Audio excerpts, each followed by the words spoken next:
Ok. Pour des informations qu'on donne là, moi si c'est moi-même là, j'allais payer TikTok même pour qu'il partage ça lui-même, parce que c'est tellement important cette information qu'on est en train de diffuser. Parce que combien de siècles les gens ont fait croire qu'il y a eu traite arabo-musulmane? Combien de siècles? Combien d'années ils ont mis ça dans la tête des gens? Mais aujourd'hui, Allah a suscité des jeunes pour gens... Pour éviter que le live... Voilà. Allah a suscité... Pour éviter... Il faut coder aussi. Hein, les mots. Pour éviter que le live soit davantage attaqué, j'ai suspendu les commentaires pendant au moins 5 minutes. On n'a qu'à tapoter pour atteindre un bon truc. Et puis, je vais remettre les commentaires. Il faut tapoter, les gars. Il faut tapoter. Depuis combien de siècles on a mis dans la tête des gens traite arabo-musulmane, traite arabo-musulmane, traite arabo-musulmane. Mais ils n'ont jamais dit traite christiano-européen. Jamais. Traite christiano-américain. Jamais. Mais pourquoi arabo-musulmane? Et aujourd'hui, Allah a suscité des jeunes gens qui viennent ressortir les preuves factuelles de ce mensonge, de cette supercherie. Et vous ne voulez pas tapoter et partager pour que le monde entier entende ça? Depuis là, on cherche des contradicteurs. Il n'y en a pas. Ils sont sur le live, ils écoutent, ils font des captures, mais ils ne peuvent pas monter pour venir. Voici, c'est la preuve qu'il y a une vérité qu'ils ne peuvent pas déboulonner. Donc, Ren va dire, comme tu voulais réintervenir sur ce qu'il a dit, j'espère que tu as noté quelques éléments. Parce que, oui, j'ai noté quelques éléments, notamment concernant le fait qu'il y aurait toujours de l'esclavage en Libye. Je rappelle que ces pays-là où il y a l'esclavage qui continue jusqu'à aujourd'hui, ce ne sont pas les seuls pays qui réduisent leurs frères en esclavage, d'accord? Et c'est un fait social, ce n'est pas un fait religieux. En aucun cas, l'islam ne demande à quiconque d'aller asservir et contraindre les autres à travailler. Jamais. Au contraire, quand l'islam vient, il tient compte de la situation de certaines personnes qui étaient réduites en esclavage et de l'attitude à tenir si on attrape des captifs. Point barre. L'islam ne demande jamais aux gens d'aller attraper les esclaves. C'est pour ça que quand le monsieur vient, tu lui as demandé les versets. S'il avait donné des versets, il aurait su que les versets là même allaient condamner même ce qu'il a dit. On peut même utiliser l'islam pour condamner même ce qu'ils disent. Puisque le Coran demande tout simplement l'affranchissement. Il y a combien de versets qui parlent de l'esclavage dans le Coran? Et la majorité parle de l'affranchissement, de la libération des esclaves. Donc il ne faut pas venir utiliser le Coran pour dire qu'il y a quelque chose qui est institué par l'islam, ce qui est faux. L'esclavage est un fait social qui perdure et persiste dans nos pays, dans tous les pays même d'ailleurs. Et la dernière fois, j'ai posté une vidéo même des pygmées de la forêt, des Baka, qui sont persécutés et qui sont réduits en esclavage par des Bantous. Jusqu'à aujourd'hui, ils sont minimisés, ils sont blessés dans leur amour propre par un peuple qui se croit supérieur à eux et qui les utilise. Chasser, là. Ils veulent exactement. Les chasser. Ils veulent les chasser de un et ou les exploiter. Et j'ai mis une vidéo où on voit clairement ces gens-là exploiter leurs semblables parce qu'ils se sentent supérieurs à eux. Et on les fait travailler pour 30 jours et on leur donne un seul morceau de pagne. D'accord, un complet de pagne, pardon, pour les rémunérer. Ah, c'est le 21e siècle. Exactement. Et ce genre de choses-là sont courants encore. Ce n'est pas parce que ce n'est pas dans le désert que vous n'allez pas dénoncer. C'est ce qu'on appelle la mauvaise foi. Au Congo actuellement, il y a des enfants qui travaillent dans les mines et qui sont payés misérablement. Donc l'esclavage est un fait qui persiste et perdure. Et comme Benny l'a dit tantôt, si on titillait la bonne volonté des gens pour qu'ils arrêtent, comme l'islam a dit, à travers l'affranchissement, les versets de l'affranchissement, les gens auraient libéré, l'islam même aurait servi de support spirituel aux gens pour arrêter cette pratique. Et même Tidjane Ndiaye le dit, je pense que Benny va lire ça tout à l'heure. Tidjane Ndiaye nous dit que l'islam a été involontairement utilisé comme support pour résister à l'esclavage par certains Africains. D'accord, Ahmed Baba a été cité, Cheikh Ahmadou Bamba a été cité, et il y a un gros contingent d'esclavage au Brésil aussi qui ont utilisé l'islam aussi pour résister. D'accord? Donc, quand vous venez dire des choses ici, donnez des vrais arguments. L'islam n'a jamais instauré l'esclavage. Et même, j'aurais aimé que tu nous cites le passage, Benny, ce passage-là qui nous explique comment les esclaves et les captifs étaient traités chez ceux qui étaient adeptes de la spiritualité africaine. J'aurais aimé que tu nous dises ça. On y va. Là, on parle du monarque Nteza, le grand Nteza. Lui-même, son nom même fait peur même. Nteza. Nteza, le décapé. Nteza, le jasseur d'esclaves. Donc c'est bon de le signifier, c'est bon aussi de le dire, pour que vous sachiez à quoi certains ont échappé. Parce que si les gens ont profité de nous, tout simplement, c'est parce qu'on leur a donné la porte, on a ouvert la porte. Et je vais dire quelque chose aux gens. Il faut arrêter de prendre l'histoire de l'esclavage pour vouloir stigmatiser les religieux. Parce que ça va vous retomber dessus très mal. Parce que tous les historiens qui sont d'accord et unanimes qu'il y a eu l'esclavage, qui parlent des traites, des différentes traites qu'il y a eu, ces mêmes spécialistes-là viennent nous dire que ceux qui vendaient des esclaves, c'était des noirs. D'accord? Ceux qui vendaient leurs semblables, ceux qui partaient rasier, c'était des noirs. Et il va même jusqu'à loin. Tidja Ndia, il va nous dire quoi? Tidja Ndia, il va nous dire que les plus gros vendeurs, c'est-à-dire que là où on retrouvait même, c'est-à-dire les plus gros fournisseurs d'esclaves, tous ces peuples étaient des animistes. Pour des peuples qui ont dit, hein, on a entendu que ils ont connu Dieu avant l'arrivée des religions. Donc ils ont connu la morale avant l'arrivée des religions. Pourquoi cette morale-là ne leur a pas permis justement de mettre fin à ça? C'est la question que nous on pose au Kémit. Il y a le frère Ablaï qui voulait dire quelque chose. Bismillah. Ensuite, on va... Bon, c'est concernant ce que Philippe disait, lui, il condamne tous les mauvais, etc. Si nous, on va regarder aujourd'hui tous les grands savants musulmans, ou on va regarder, par exemple, les pays arabes qu'il dit, Arabie Saoudite, ou bien Égypte et autres, les paroles, on a plein de paroles des les grands savants que tout le monde écoute, qui condamnent l'esclavage, qui condamnent la vente des êtres humains. Donc, s'il veut se baser par là, nous, on a plein de paroles qui montrent, tous ces grands savants-là, ils ont montré que l'islam a trouvé que l'esclavage s'était répandu dans tous les coins de la terre. Donc, c'est pas l'islam qui a envahi l'esclavage, et tous les grands savants musulmans, ils condamnent l'esclavage et la vente des êtres humains. Allah a dit, وَلَقَدْ كَرَّمْنَا بَنِي آدَمَ. Donc, ok, merci beaucoup le frère Ablaï. Alors, vous voyez que jusque-là, personne n'ose venir démentir la vérité que nous sommes en train de lire dans le livre de Tidja Ndia, génocide de Voilé. Je répète encore, ce livre-là, on va amener les Kémites à détester ce livre-là. Et on va amener les musulmans intelligents à aimer ce livre-là. Voilà ce qu'on va faire. Alors, coach, vous pouvez vous muter, voilà, merci. Alors, on va lire. Dans les autres royaumes africains, il faut le souligner, le système de servage obéissait au même principe. Bien qu'il y ait eu, comme dans toutes les civilisations et sur tous les continents, des exceptions, parfois extrêmement cruelles, évidemment. Car nombreux sont les témoignages effrayants rapportant la férocité de certains monarques, notamment de quelques royaumes d'Afrique centrale. Nous sommes en Afrique centrale. Par exemple, à la cour du roi Teza, Stanley rapporte que pour satisfaire un simple caprice, c'est-à-dire le roi Teza, le monarque, faisait couper la tête de quelques centaines de ses captifs. C'est le roi Teza en Afrique centrale. C'est-à-dire lui, pour les caprices, il dit à les gens, il fait sauter les tests. Pour rien quoi. C'est-à-dire il est là, peut-être que sa femme l'a énervé la nuit, son cœur est chaud, il vient, et puis voilà, il décapite, il commence à couper les têtes des captifs. On nous dit également, il ne s'arrêtait pas là. Quant aux femmes, pas de jour où une ou deux de ces malheureuses n'étaient conduites, une corde enroulée autour du poignet, traînée et tirée par les gardes du corps vers l'abattoir.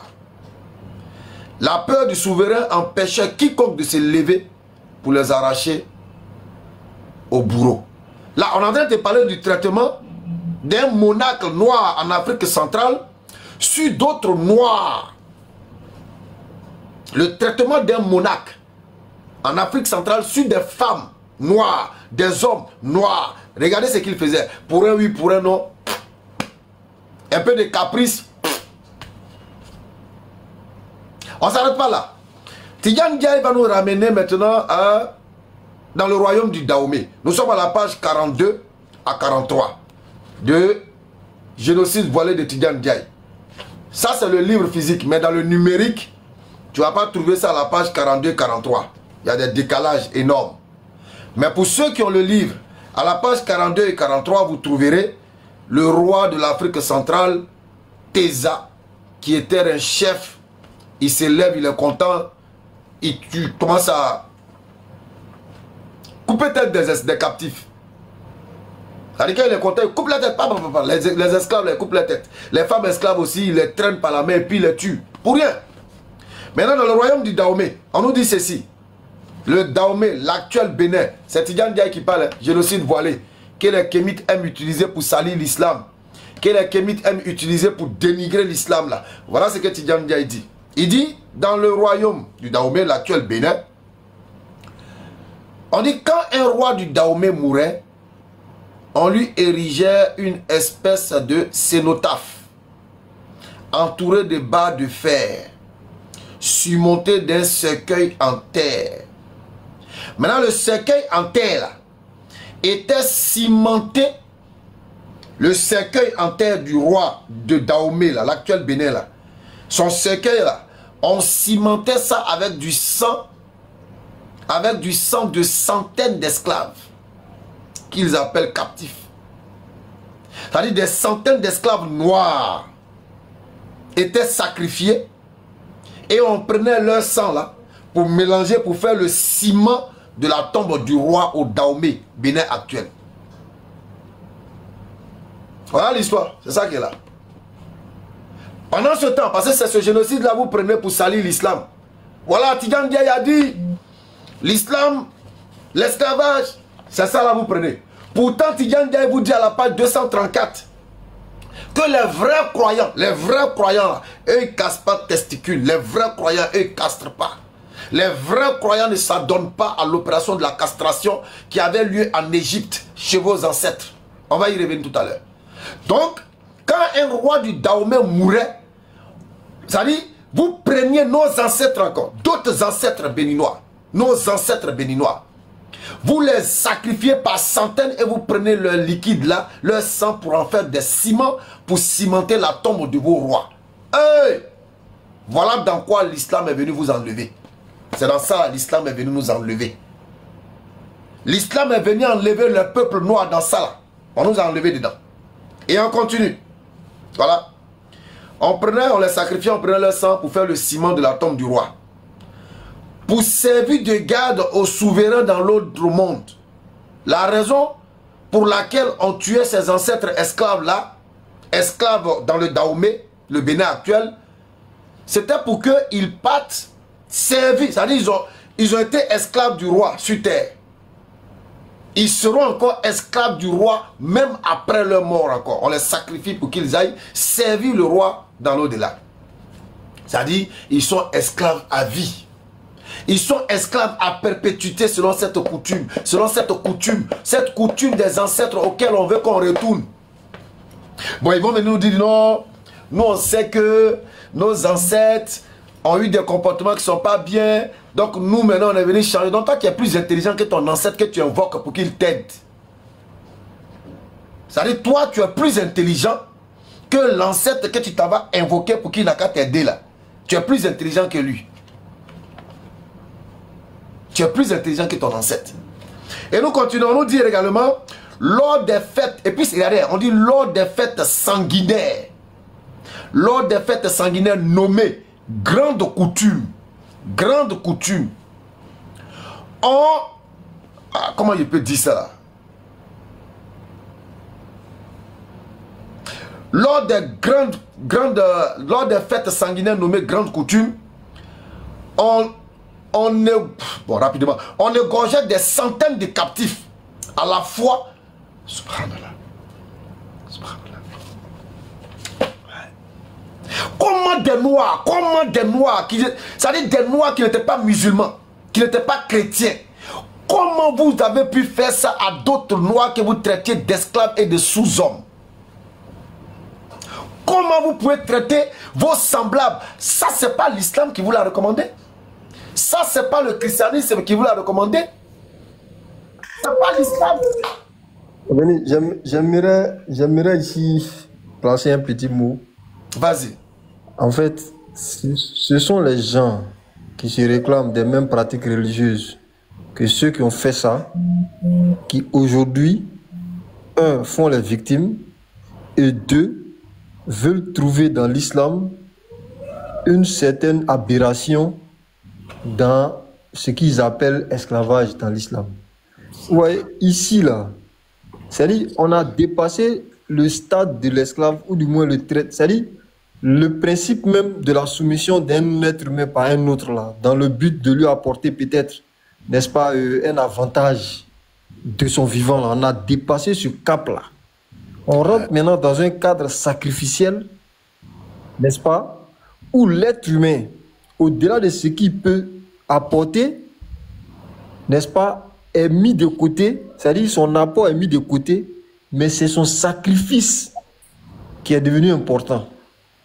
Je ne sais pas si on perçoit la chose de la même façon. C'est-à-dire qu'en définitive, là, ce qu'ils veulent faire, le chapeau qu'ils veulent faire porter en griffe à notre Dieu, l'accusation qu'ils veulent porter sur notre Dieu, en définitive, c'est eux-mêmes la divinité qui sont à pointer du doigt. Parce que tu ne peux pas me dire que ce roi Dahomey là, a pratiqué ce acte-là simplement pour son ego, puisqu'il est mort.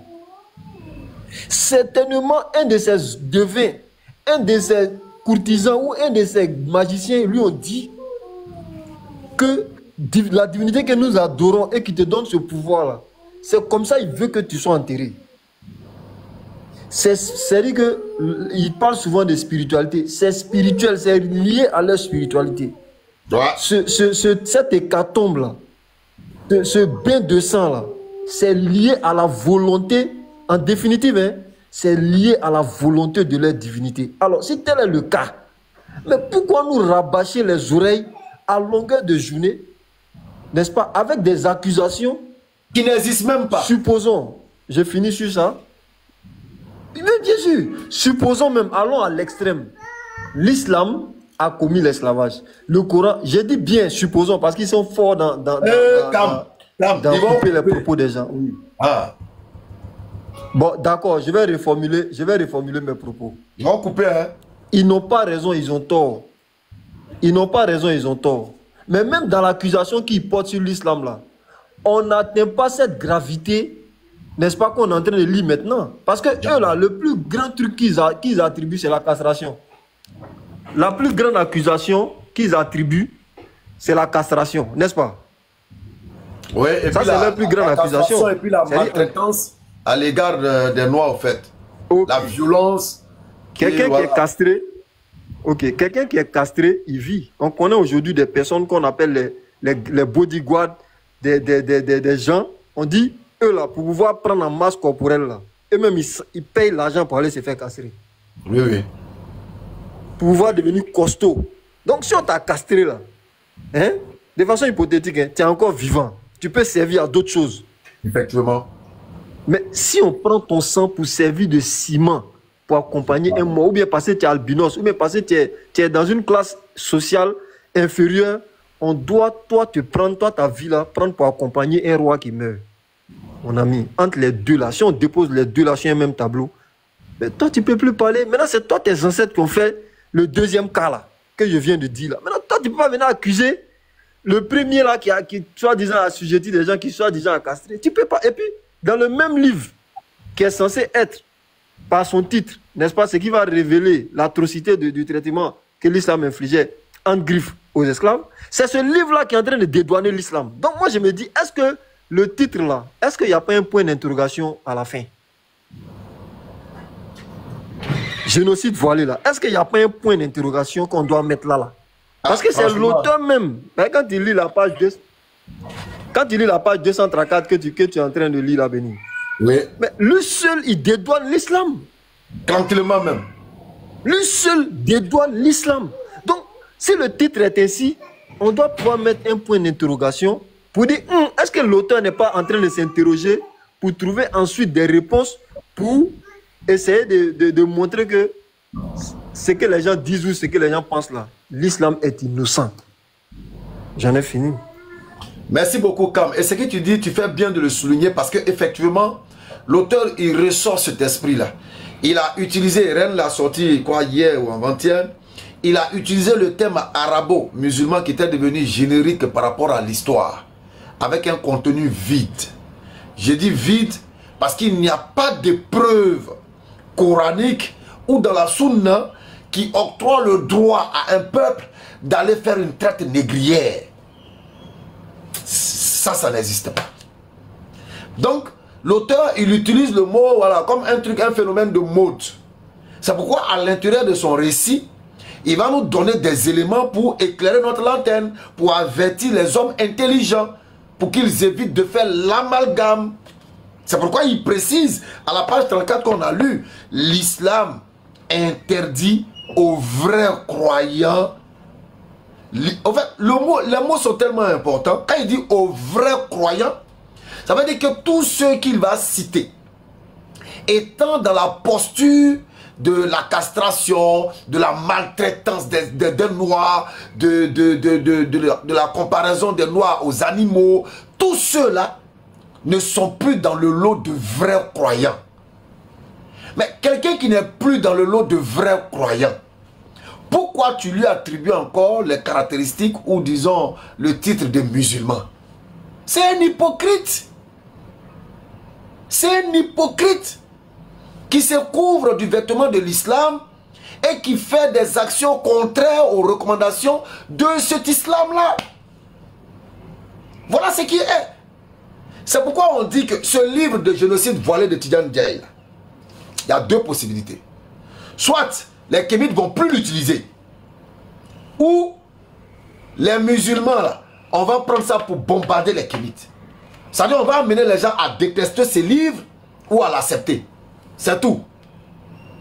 Voilà ce qu'on est en train de faire. Donc Tidjane Ndiaye dit ici, on est en train de parler de Teza, en Afrique centrale, ce roi très capricieux qui exprimait son caprice en faisant décapiter des centaines d'esclaves noirs, en faisant éliminer des femmes noires. Et au Dahomey, un roi qui meurt, on prend les esclaves noirs qu'ils appellent les captifs, ils les sacrifient et ils prennent leur sang pour faire le ciment, pour cimenter la tombe du roi. Et quelle était la raison de ce sacrifice humain de ces esclaves noirs là? C'est qu'ils devaient aller, ils ont servi le roi sur terre, ils doivent aller servir le roi dans l'au-delà. Qu'est-ce que c'est grave. Et ils ne s'arrêtent pas là. Hein. C'est-à-dire ils ont fini l'enterrement du roi avec ses sujets sacrifiés. Ils ont fini ça. Ils ont une grande fête qu'on appelle la grande coutume. Comment ils appellent ça, voilà? Grande coutume. Quand cette fête-là arrive là, ils vont prendre encore d'autres esclaves, pour ne pas dire d'autres noirs, de caste inférieure. Ils vont prendre d'autres noirs. Esclaves, ils vont encore les sacrifier pour que ceux-là, pas te dire au roi qu'ils viennent d'enterrer avec ses sujets, ils n'ont qu'à le dire au roi là-bas, roi, depuis que tu es parti là, avec les esclaves noirs sacrifiés pour toi là, nous aussi, on vient de nous tuer, on vient de nous sacrifier, on dit on n'a qu'à venir te dire qu'il y a un nouveau roi qui est là, quoi. Il y a un nouveau roi qui est là. Mais c'est pas vous qui dites que les ancêtres sont vivants. Mais s'ils sont vivants, ils sont censés savoir qu'il y a un nouveau roi. Pourquoi il faut encore tuer des esclaves noirs dans la mer des Noirs pour aller annoncer au roi qu'il y a un nouveau roi? Les gars, c'est dans ça l'islam nous a enlevés. L'islam nous a enlevés dedans. Et nous continuons notre lecture, après avoir parlé de ces monarques africains, après avoir parlé du roi du Dahomey et du roi Teza de l'Afrique centrale. Regardez ce qu'on retourne à la page 34, 234. C'est quelque chose qu'on doit lire là-bas. À la page 234. À la page 234. On continue la lecture de la page 234. Après qu'ils aient dit que l'islam interdit aux vrais croyants de pratiquer la castration, ainsi les captifs Zenj, originaires d'Afrique orientale, les noirs des hauts plateaux et même d'autres capturés loin à l'intérieur du continent étaient souvent dirigés vers l'Éthiopie. Dirigés vers l'Éthiopie pour aller casser les testicules. Le marchand arabe El-Hadj Faraj Al-Founi rapporte ceci. Écoutez très bien. Le souverain musulman Amhara avait interdit de castrer les esclaves. Il considérait cet acte comme abominable et tenait fermement la main à sa répression. Voilà un vrai musulman. Ça, c'est un vrai musulman. Tidjane Ndiaye, génocide voilé, page 234. Voilà un vrai musulman. Il a fait la répression de tous ces castreurs-là. Et on continue, on nous dit, mais les brigands arabes, vous voyez qu'il les traite de brigands, parce qu'il ne les considère pas comme de vrais croyants. Alors il dit, mais, ça dit malgré que ce roi, vrai croyant, a interdit la castration et a combattu avec la dernière énergie la castration des Africains, les brigands arabes s'en vont en une ville appelée Waslou. C'est-à-dire les brigands arabes, ils vont contourner le roi pour éviter sa répression et ils vont aller à Waslou. Excuse-moi, c'est le Wasoulou qu'on connaît là? Oui, c'est ça, Wasoulou. Je crois que c'est au Mali là. Mali, Wasoulou, il y a Guinée aussi, Wasoulou, un truc. Voilà, c'est entre les deux, Guinée ou Mali. C'est en Afrique ici. Donc on dit, ils vont contourner, ils vont aller dans une ville appelée Waslou, qui est peuplée, osait agir ainsi. Quand les marchands eurent acheté des esclaves, ils les amenaient donc en faisant un détour par Waslou, où on les casse, ce qui augmente beaucoup la valeur. À la page 235, on va à la page 235, on nous dit, un autre lieu d'Éthiopie où se pratiquait cette opération était en pays de Galas.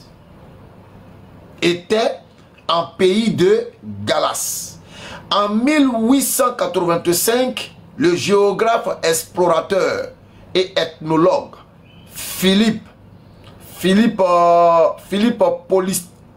Polistchek, bon, un nom bizarre là-bas. Donc l'explorateur ethnologue Philippe notait.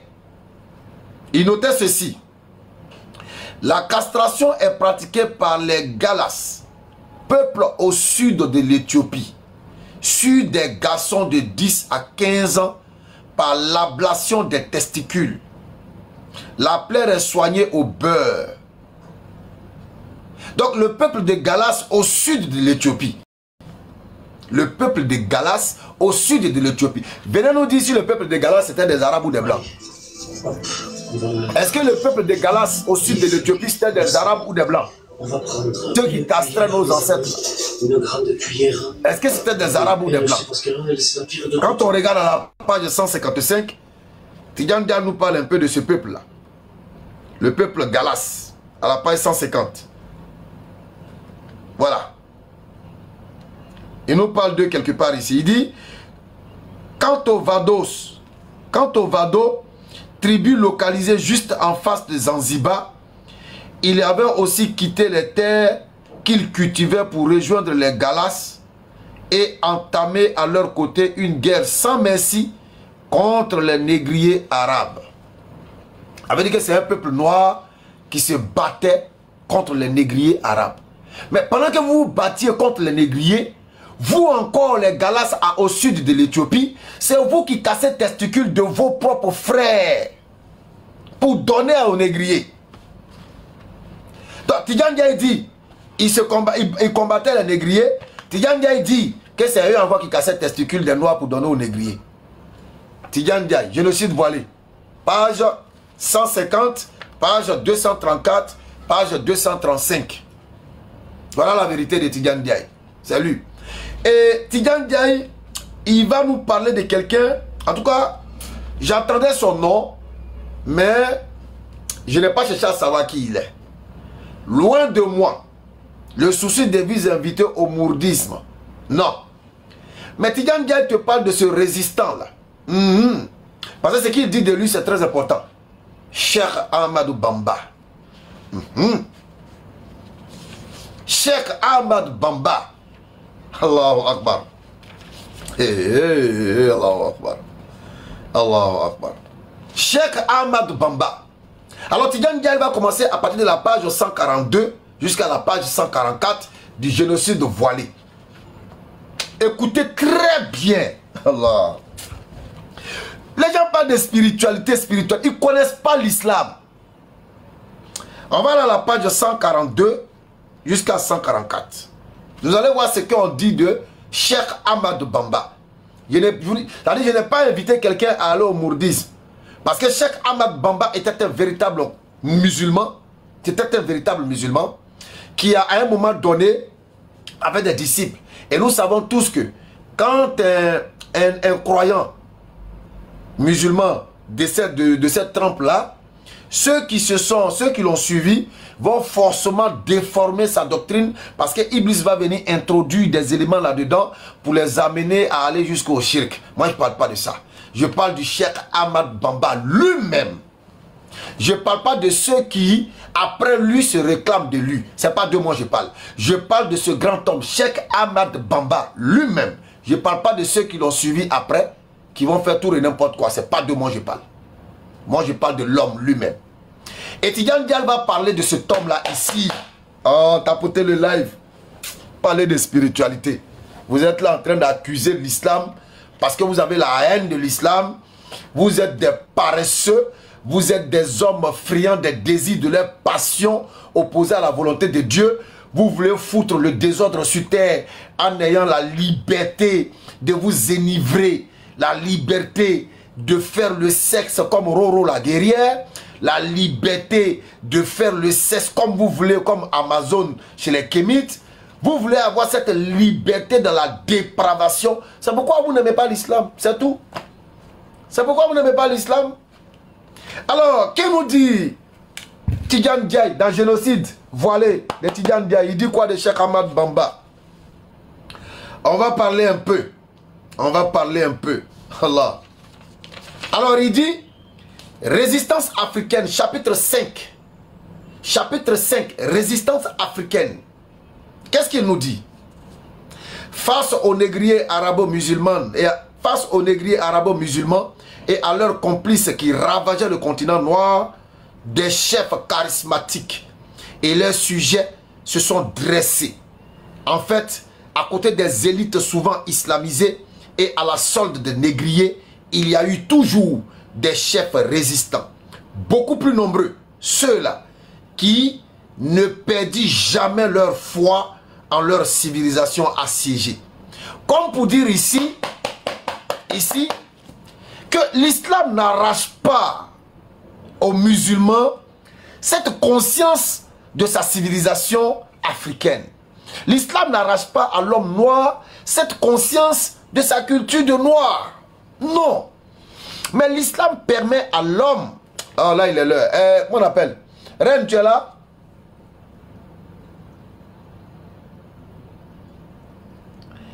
Reine, tu es là? Ah, ils m'ont tous abandonné. Bon. Là, il faut que je bouge. Je vais bouger et puis je reviens tout à l'heure. On va reprendre. On va parler de Cheikh Ahmadou Bamba. Je ne parle pas des mourides. Je parle de Cheikh Ahmadou Bamba. C'est de lui moi je parle. Je ne parle pas des mourides. Je ne parle pas du mouridisme. Je ne parle pas de ceux qui se sont réclamés de lui après lui. Je ne parle pas de lui. C'est un peu comme chez moi. On a l'ancêtre El Hadj Moussa Bakayoko qui était vraiment un aimé d'Allah par rapport au témoignage. Mais on sait ce qui s'est passé après. On sait ce que les gens font sur la tombe de cet illustre personnage spirituel. On sait ce que les gens font. Les gens vont sur sa tombe pour aller, soi-disant, chercher des bénédictions. Ils font même des sacrifices au nom de l'ancêtre. Ils viennent solliciter l'aide de l'ancêtre pour les aider, etc. Moi, je ne parle pas d'eux. Mais l'ancêtre lui-même, là, il était un vrai croyant et il avait une conduite saine sur les prescriptions de l'islam quant à l'attitude à tirer du comportement de Rasoul sallallahu alayhi wa sallam. Donc, moi, je ne parle pas de ceux qui suivent ces personnes vertueuses ou ces grandes personnes-là. Moi, je ne parle pas d'eux. Je parle de ces personnes elles-mêmes. C'est pourquoi je veux bien que là, parité soit bien faite. Alors à tout à l'heure, on va aller frapper à la porte du paradis, tapoter le live, Inch'Allah. Je reviens.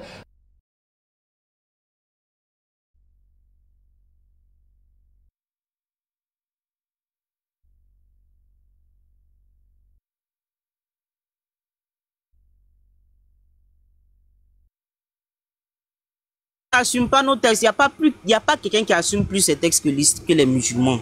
Est-ce que vous assumez vos traditions? C'est ça la question. Est-ce que toi tu assumes? C'est un malade mental qui se fait appeler éveil anti quoi là? Ah, ce gars là, vraiment. Voilà. Lui, c'est un boxeur, il n'a qu'à aller boxer, frère. Vraiment, mais même dans le box là, même les gars l'ont bien tabassé là-bas. C'est ce qui a fait qu'il a souhaite tous les trophées. Apparemment, c'est là-bas seulement tu peux exceller. Et on voit que tu as tenté à faire de, je sais pas moi, à faire de kémitisme là. Bon, comme là-bas aussi, c'est une marque des médiocres. Ça croise. Bon, c'est là-bas, tu peux t'en sortir. Hein. Sinon, essayer de confronter d'autres religions là, c'est pas fait pour toi en fait. Voilà, parce qu'il y a un minimum à toute chose. Mais c'est pas forcément un diplôme universitaire ou bien un diplôme même scolaire. Mais il y a la compréhension même des choses, il y a la disposition. C'est quand quelqu'un est bien disposé là, il peut comprendre les choses. Tu peux être opposé, mais ta production intellectuelle permet de savoir que on n'est pas d'accord, mais quand même, ce que tu dis, tu suis là. Au moins, même si nous estimons que tu fais vecteur brousse, au moins, tu es constant dans ce que tu dis. Mais toi, on ne sait pas sur quel pied tu danses. Tout ce qu'on sait, c'est que tu détestes l'islam, tu détestes le christianisme. C'est fini. C'est fini. Quelqu'un qui dit que, comment on appelle ça, quelqu'un s'en est pris à lui physiquement et verbalement, quand il relate, on se rend compte que lui-même, il décrit le fait qu'on s'en soit pris à lui de façon verbale. Je cherche le physiquement dans lui-même son explication, je ne trouve pas. Et puis, je me suis rappelé que c'est ce gars-là. Il est décousu dans sa façon de parler, il est décousu dans sa façon de raisonner. On retient de lui qu'il déteste l'islam, il déteste le christianisme, et puis basta. Voilà, sinon on t'a vu ici, hein. Voilà, Béni, face à Béni, on t'a vu ici. C'était pathétique, c'était risible, c'était ridicule. Vraiment, moi, j'ai attrapé mon ventre et puis ma tête. J'ai dit, aïe, c'est ce gars-là. Bref, qu'allons dans la compréhension. Mais toi-même, tu dis rien, tu es arabe. Cosby, je t'envoie une invitation, il faut monter. Je pense qu'on va donner la parole à la voix. La voix des ancêtres. Ok, on t'écoute la voix des ancêtres. C'était très intéressant. J'ai bien aimé la lecture de monsieur. Bon, moi, je suis pas un gars qui aime lire beaucoup les livres. Moi, je suis plus le genre de personne qui lit les articles. Ça, c'est mon style. Moi, je lis beaucoup les articles. Et le grand, le frangin est revenu. Ouais, salam alaikum, je suis de retour. Donc, malheureusement, Reine et camarades m'ont abandonné au moment où j'avais besoin d'eux. Voilà, Bilal. Moi, il y a oublié que tu as. Tellement on n'a pas fait live il y a longtemps là. Il y a oublié que je dois prier d'abord.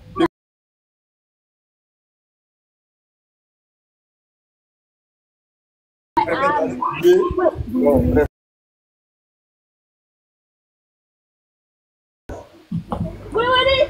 Ok, donc je suis de retour. On était en train de parler. On va parler d'un grand homme. Béni. Non.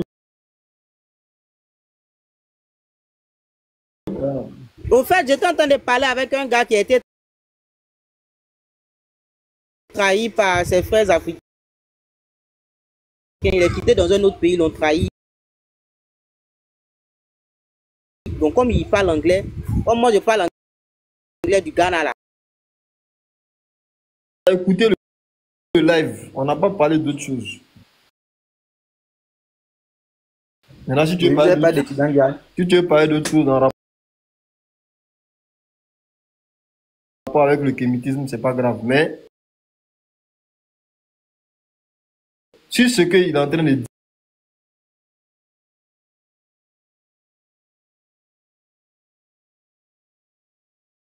dire là, qu'est-ce que toi tu as dit? Tu es d'accord avec ça ou bien tu n'es pas d'accord avec? Je ne peux pas dire que je suis d'accord ou n'est pas d'accord parce que je n'étais pas là au moment où les événements se sont déroulés. Mais tu es monté pourquoi alors? Maintenant, il y a des gens qui étaient là au moment où ça s'est déroulé. Ils ont écrit par rapport à cela. On a Breton, on a Speak. Je crois même que dans la lecture du monsieur, il a cité Speak. Moi, j'ai lu Speak. J'ai lu l'introduction de Speak dans le journal de Speak. Il raconte ce qui s'est passé en Afrique pendant cette période, la période où il y avait la traite arabo-musulmane dans la zone du Nord. Il raconte comment les Arabes traitaient les Africains. Il raconte même que, bon, il dit que le traitement que ces Arabes avaient envers les Africains ici en Afrique était même différent de ces traitements dans la zone de chez eux là-bas en Arabie. En Arabie, les esclaves avaient plutôt un statut de serviteur. Ils pouvaient même gérer les boutiques, garder la maison du maître. Mais en Afrique, ils étaient vraiment traités comme des animaux. Dans la zone, par exemple, de Zanzibar, hein, dans la zone des Zanzibar, c'était vraiment un cimetière à ciel ouvert.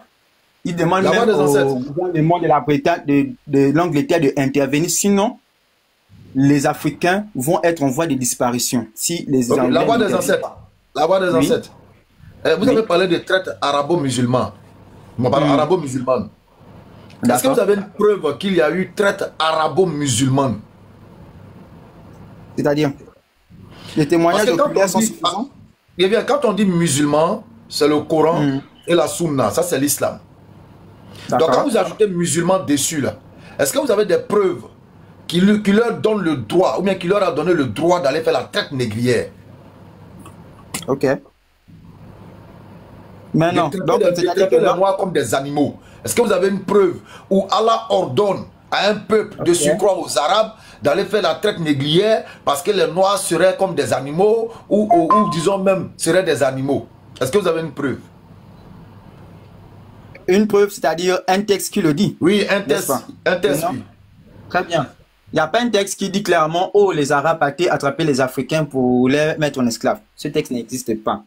Mais un grand penseur a dit ceci: je n'écoute pas ce que les gens disent, je regarde ce qu'ils font. Dire une chose et le faire, c'est deux choses différentes. Attendez, la voix des ancêtres. Si ce texte n'existe pas, est-ce que vous, en tant qu'intellectuel, vous trouvez logique qu'on puisse dire musulman sur un comportement des Arabes? Est-ce que vous trouvez ça logique? Partagez. Je peux dire c'est plus ou moins logique, oui. D'accord. Quand vous dites plus ou moins, vous allez nous dire le plus, vous allez nous dire le moins. Parce que quand on dit musulman, ce sont les prescriptions de l'islam.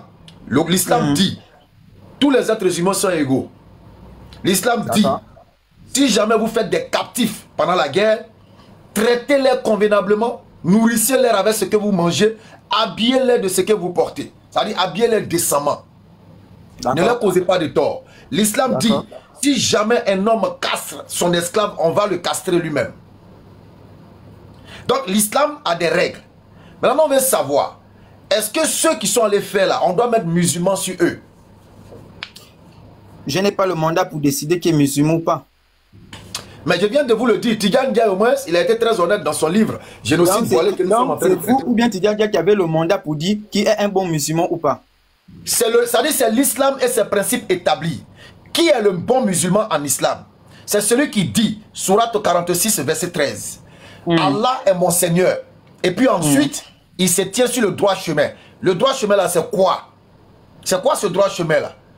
C'est de ne pas léser. Eh bien, ne pas léser quelqu'un. Quand tu prends ton engagement, tu respectes ton engagement. C'est ne pas castrer des êtres humains. Il ne faut pas altérer la création d'Allah. Il ne faut pas arracher aux hommes leurs droits. Il faut être vraiment juste et équitable. Même s'il s'agit d'un parent, il faut être un témoin équitable.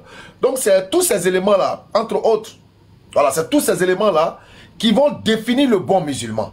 Une personne qui n'applique pas ces éléments, est-ce qu'on peut le considérer comme un bon musulman? Le problème, c'est qu'avec vos textes, chrétiens ou bien moi j'étais chrétien, je connais un peu qu'est-ce qui se passe dans les textes. Les textes sont toujours objets à interprétation et à compréhension. C'est là la problématique. Quelqu'un peut voir un texte, bon, c'est-à-dire, vous avez dit, vous avez pris une sourate, non?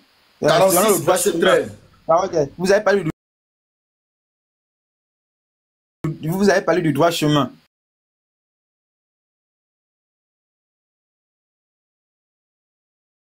Chaque personne peut comprendre ce qu'il entend par droit chemin. D'accord. La voix des ancêtres. D'accord. Alors, comme chaque personne peut comprendre ce que c'est que le droit chemin, Allah va nous dire, je crois, la sourate 33, verset 21, si j'ai bonne mémoire. Vous avez dans le prophète un excellent modèle à suivre. Au lieu que chacun interprète là.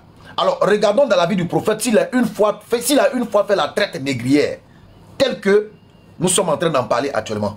Est-ce que lui, qui est le repère central, est-ce qu'il a une fois fait la traite négrière? Est-ce qu'il a une fois, écoutez bien, est-ce qu'il a une fois maltraité un captif de guerre qu'il avait en sa possession? Ok, je ne sais pas. Moi, attends, il y a un truc. Non, il y a un truc, vous avez pas d'un truc sur la vie du prophète. Est-ce que c'était un bon exemple, etc. Je vois un truc similaire. J'avais suivi une histoire sur la mort du prophète. Il est mort comment? Apparemment empoisonné par sa femme Sophia. Pourquoi elle a fait? Parce qu'on connaît l'histoire, comment le prophète a eu Sophia. Est-ce que c'était un bon exemple, la manière dont... Comment il a eu? Comment il a eu d'abord? Comment il a eu? Il s'est attaqué à une bande de juifs, aux juifs de Kéber. Je sais quoi, c'est les juifs de Kéber. Ils l'ont massacré. Sophia était mariée au roi, au chef de cette tribu. Après avoir tué ce chef, il a pris sa femme. Donc sa femme avait perdu frères, avait perdu toute sa famille, ses frères, sœurs, etc. Et le prophète proposa à cette femme de soit tu rentres chez toi, je te libère, ou bien tu deviens ma femme. Et la femme a finalement accepté de devenir la femme. Tu rentres chez toi, tu dis tu rentres chez toi, je te libère. Je te libère, ou tu deviens ma femme. Donc elle avait le choix. Elle avait le choix. D'accord. Maintenant, elle a accepté d'être la femme du prophète. Ah oui, c'est vrai, merci. Excuse-moi. J'ai oublié un détail. Est-ce que vous pouvez me donner la source de ce que vous êtes en train de lire là pour qu'on puisse vérifier aussi? C'est pas mauvais. Ok, si je peux allumer mon ordinateur, vous me laissez autant pour allumer l'ordinateur. Allez-y. Ok. En attendant, on va avec QLF. Il faut envoyer les sources, hein. Sinon ton corps va aller passer dans les étoiles. Tapotez, partagez. Oui, bonsoir.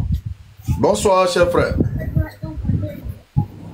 Alors, nous disons qu'il n'y a pas eu de traite arabo-musulmane, mais il y a simplement eu une traite des Arabes, mais pas des musulmans. Vous dites quoi? Non, moi c'est pas pour ça que je suis monté. Ah, sinon, c'est pour ça qu'on est là. Donc je dois descendre de ça. Non, bon, allons-y. Si vous avez une interrogation qui va dans le sens, on vous écoute. Ah, moi, j'ai deux préoccupations. La première, c'est de savoir. Parce que moi, je pense que les musulmans, au fait, ils suivent la tradition africaine aussi. Parce que pendant que les musulmans font la dot, là, il y a certains qui demandent attachement de Kola et autres. Pourtant, ça n'a pas été détaillé dans le Coran. Donc, je voulais savoir si, comme le Coran n'a même pas parlé des traditions africaines, mais je vois que les musulmans, quand ils font la dot, on demande aussi des attachements de Kola et autres. Chaque tradition, oui. Quoi. Mais ça, c'est notre tradition, il n'y a pas de problème. Est-ce qu'attacher Kola, là, ça veut dire que tu es en train de faire de l'idolâtrie, non? Si les parents demandent de la Kola, tu envoies la Kola, pas de problème. Non, mais ça, c'est la tradition de nos ancêtres. Mais c'est ce qu'on dit là. Tant que la tradition, tant que la culture n'est pas opposée à la volonté divine ou à une recommandation divine, nous musulmans, on n'a aucun problème avec ça. La preuve.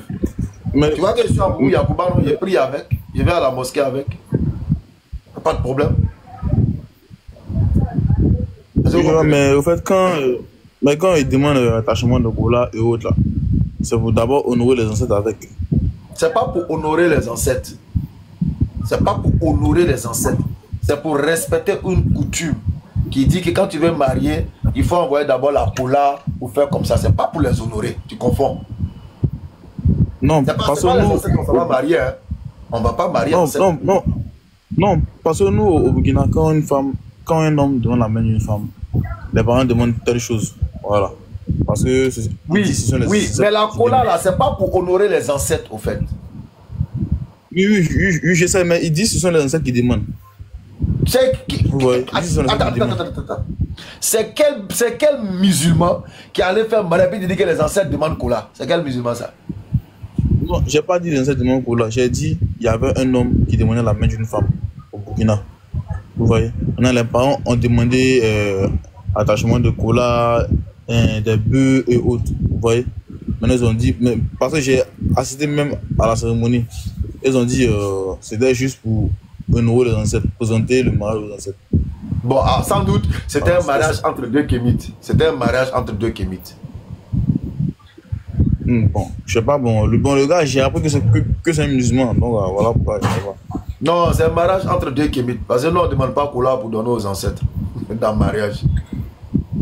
Ah, d'accord. Kola que nous on met dans le mariage, là, c'est nous-mêmes on croque ça même. D'accord. C'était juste pour demander ça. Maintenant, vous êtes quoi? Kémite, chrétien, musulman? Bon, moi, on peut dire, moi, je suis un développement personnel, quoi. Je suis ni religieux. Tu l'as ni quoi? Je suis un développement personnel. Bon, c'est un peu limité kémite, lui, j'adore aux traditions africaines, ça veut dire. Voilà, tu adhères aux traditions africaines, voilà. Mais est-ce que tu sais que dans cette histoire africaine-là, est-ce que tu sais que ce sont tes ancêtres éthiopiens, surtout même particulièrement le peuple Galas, qui cassaient les testicules de nos ancêtres que les esclavagistes, les négriers attrapaient? Est-ce que tu sais ça? Non, je suis pas au courant. Ah, là je t'informe, là c'est Tidjane Ndiaye qui le dit. Il dit ici à la page 234, il dit que quand les Européens ou bien les Arabes attrapaient nos ancêtres là, nos ancêtres noirs, ils les envoyaient en Éthiopie en cachette pour aller casser les testicules. Tu vois? Parce que moi, il y a des documents que j'ai lus. Si je me rappelle bien, mais je me rappelle plus des noms des documents là. J'ai vu que l'esclavage des chrétiens a duré 400 ans. Pour les Arabes a duré plus de 1000 ans. Il faut laisser les dates là. Au fait, tout ça, c'est pour te distraire. Sinon, Tidjane Ndiaye dit ici, il dit dans toutes les civilisations du monde, l'esclavage a existé dans toutes les civilisations du monde. Même en Égypte, il a existé. Oui, partout. Maintenant, ce qu'il est bon de savoir là, c'est qu'il y a des parties qu'on vous cache. Est-ce que toi, tu sais qu'on te cache ça? Maintenant, pour t'aider à ne pas prendre ça au sérieux, ils vont te dire non, bon, c'est pas tous nos ancêtres qui étaient bons, voilà, mais nous, on a essayé d'enlever ce que nos ancêtres ont fait qui n'est pas bon. Mais tu ne trouves pas que c'est grave? Tu ne trouves pas que c'est grave de dire que ton ancêtre, tu es plus intelligent que ton ancêtre? Non, au fait, il faut aussi comprendre que dans toutes choses, il y a le bien comme il y a du mal. Hein. Non, attends, quand tu parles de bien comme le mal, là, regarde par exemple, les sacrifices des esclaves, là, pour le roi, là, c'était quasi existant dans presque toutes les coutumes africaines. Quoi ça, pardon, le roi, il a des serviteurs, des captifs ou des esclaves. Quand ils meurent, on les tue pour accompagner le roi. Ça existait à peu près dans quasiment toutes les coutumes africaines. Mais moi, je pense que c'est pas forcément en Afrique, partout. Ah bon, d'accord, on va voir en Afrique centrale. Regarde, en Afrique centrale, il y avait un roi là-bas qu'on appelait Teza. Tu sais ce que Teza il faisait? Il avait des esclaves. Quand il se réveille, pour un caprice, il commence à les décapiter par centaines. Sans raison. Et puis, il s'arrête pas là. Non, il s'arrête pas là. Voilà, je dis au fait, l'esclavage et puis le sacrifice, mais à cette époque, partout au monde, il y en avait. C'est pas forcément en Afrique ici. Partout au monde, il y en avait. Voilà. D'accord. Ok. Donc, on est d'accord que partout, les gens pratiquaient ça. Voilà, partout au monde. Oui. Maintenant, pourquoi les gens veulent forcément accuser l'islam? Pourquoi? Parce qu'au fait, si on veut comprendre, nous, en Afrique ici, on ne s'est pas déplacé pour aller dans un autre continent, mais d'un pays pour dire laissez vos traditions suivre nos traditions. Vous voyez? Non, on ne parle pas d'abord de ça. On parle pas d'abord de ça. On parle pas d'abord de ça. Non. Est-ce qu'en Afrique, est-ce que des Africains faisaient des Africains des esclaves? Oui. Il y en avait forcément partout.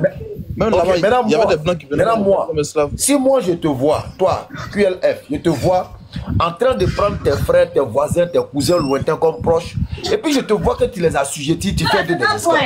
Moi j'ai eu écho. Mais est-ce que tu n'as pas attiré mon regard aussi à venir là-bas pour venir prendre aussi? Puisque je te vois, toi-même tu fais ça à tes propres frères. Ça, je ne discute même pas. Je suis d'accord avec vous. Voilà. Mais donc peut-être c'est ça qui a attiré aussi les Arabes à venir en Afrique à venir prendre voilà, nos ancêtres. Voilà, bon, le fait qu'ils sont venus ici et puis ils ont fait de telles choses à nos frères. Moi, au fait, je trouve pas ça normal. Mais si c'est un de nous, voilà. Mais d'autres qui t'ailleurs. Toi, tu préfères un noir qui casse le testicule d'un autre noir. Toi, tu préfères ça. Moi, je n'ai jamais lu de livre. Je n'ai jamais appris que des noirs cassaient les Africains. Génocide voilé de Tidiane Diaye, page 234. Non, mais je page 234, 235. Oui, mais enfin, je préfère que un de nous, les Africains, se battent entre nous que deux personnes qui taillent pour nous combattre. Non, j'ai compris. Faut dire que tu préfères qu'entre nous, les Africains, on n'a qu'à se casser nos testicules, on n'a qu'à se castrer, c'est bon. Ça, c'est bon entre nous, c'est bon. Que d'autres viennent le faire.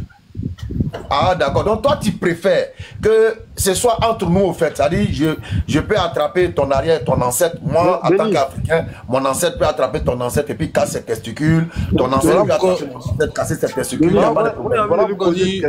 Voilà pourquoi j'ai le lien sale. Moi, j'ai envie de lui poser une question. Vous voyez, le lien sale, le frère, QLF. Attends,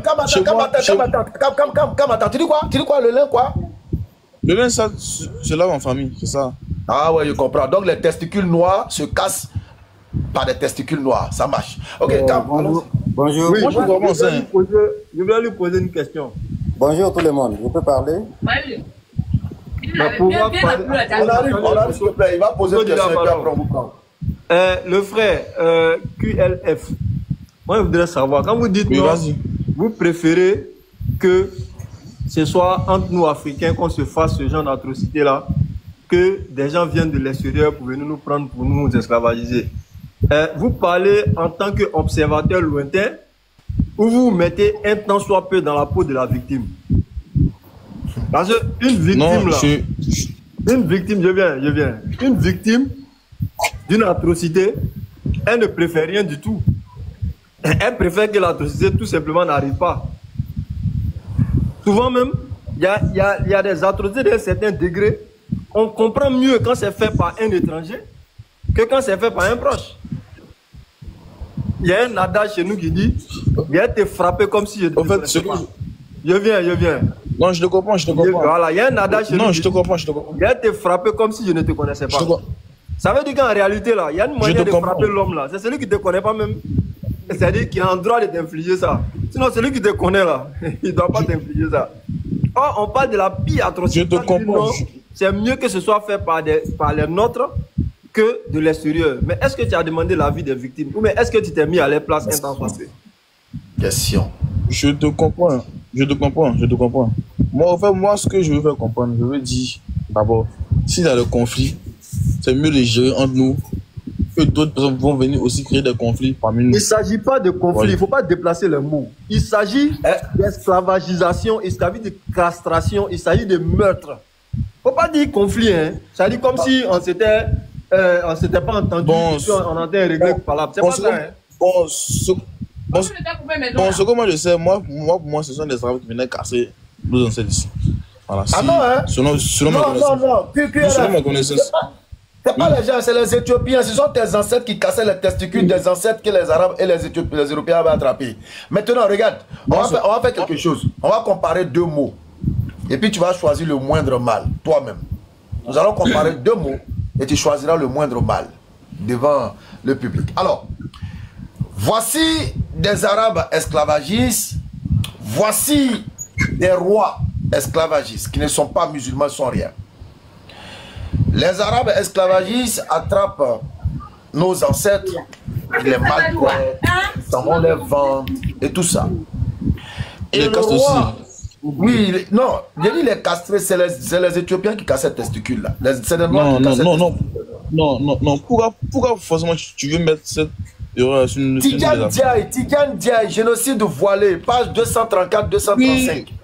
Oui, je ne dis pas le contraire. Moi aussi, il y a des bouquins que j'ai lus où c'est des Arabes qui cassaient nos ancêtres. C'est parce que je me souviens plus de ces bouquins. En attendant que tu envoies ce document pour qu'on lise, moi je m'en tiens d'abord à ça, qui dit que c'est les Éthiopiens qui étaient spécialisés, les Éthiopiens de l'Afrique, là, les Noirs, là, c'est eux qui étaient spécialisés dans casser les testicules des Noirs. Merci. Alors, donc, on va choisir entre deux mots. Tu vas choisir entre deux mots le moindre mal. Voici des Arabes qui viennent, qui attrapent des Noirs, ils les maltraitent et puis ils s'en vont les vendre. Voici des rois africains animistes qui ont aussi des esclaves noirs et qui font ceci. Je vais lire 42. Voilà. Ils font ceci. En Afrique centrale, le roi Teza, on nous rapporte que le roi Teza, au nom de ses caprices, il faisait décapiter des centaines d'esclaves. Il faisait tuer beaucoup de femmes. Tout ça, c'est des Noirs. Hein. On nous dit également que le roi du Dahomey au Bénin, c'est-à-dire le Dahomey, le Bénin actuel, quand le roi du Dahomey décédait, les esclaves qui étaient chez lui, là, qu'ils appelaient les captifs, là, on les sacrifiait et puis on prenait leur sang pour mélanger dans le ciment pour faire la tombe du roi. On les sacrifiait et puis on les mettait avec le roi pour qu'ils partent accompagner le roi. Et des années après, il y a une grande fête qu'ils appellent la grande coutume. Quand ça arrive aussi, on prenait encore des esclaves noirs dans la mer des noirs, qu'ils appellent des captifs, et puis ils les égorgeaient pour qu'ils aillent dire au roi de fait qu'il y a un nouveau roi. Maintenant, je te demande, entre, les deux ne sont pas bons, hein, mais juste pour la compréhension de tous, on va choisir entre deux mots le moindre mal. Entre l'arabe qui prend le noir, qui le maltraite, qui va le vendre comme un objet, et le roi animiste qui les tue, qui les sacrifie, qui prend leur sang, et puis qui fait de la tombe avec, etc. Pour un oui, pour un non, qui décapite, etc. Tu choisis lequel? Bien vrai dire que vous avez raison. Pour moi, je choisis l'autre qui vient faire du mal. Là, je suis d'accord. Mais non, j'ai donné, non, moi, donné je veux aussi dire que... J'ai parlé d'arabe et de roi africain. Tu choisis qui? Personne. Comment? Personne. Pourtant, tu avais porté un choix sur la base de la race. Hein. Maintenant, on te met l'exemple, maintenant tu dis que tu choisis personne. Ah. Non, mauvais. Pourquoi je dis personne? Je veux dire aussi qu'à cette époque, eux aussi. Je t'ai dit entre deux mots. Je t'ai dit entre deux mots, on va choisir le moindre mal. Et j'ai précisé que les deux là, on condamne les deux. Mais pour une compréhension saine de la situation, on va choisir entre les deux mots. Si tu as le choix entre cet arabe qui maltraite et qui vend, Béni, et eu égard aussi à ce qu'il avait dit d'entrée. Parce que lui, il avait fait un choix. Il avait fait un choix. Donc, tu n'as fait que illustrer son choix par les détails, n'est-ce pas, dans l'exemple. Et on voit que maintenant, il refuse de faire un choix. Sinon, il avait fait un choix. Effectivement. Il a dit qu'il choisit le premier. Oui, d'accord. Bon, je suis d'accord avec vous. Si je dois choisir le moins mal, je vais prendre pour les Arabes, le moins mal. Ok. Ça, je suis d'accord avec vous. Mais d'abord, il faut aussi savoir que le fait de se marier en nous, c'est pas forcément en Afrique que c'était. Même là-bas aussi, il y en avait aussi. Donc, eux aussi.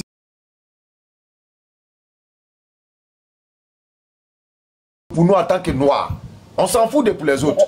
On parle de pour nous. Voilà. Non, c'est de pour nous. Bonjour, je peux parler?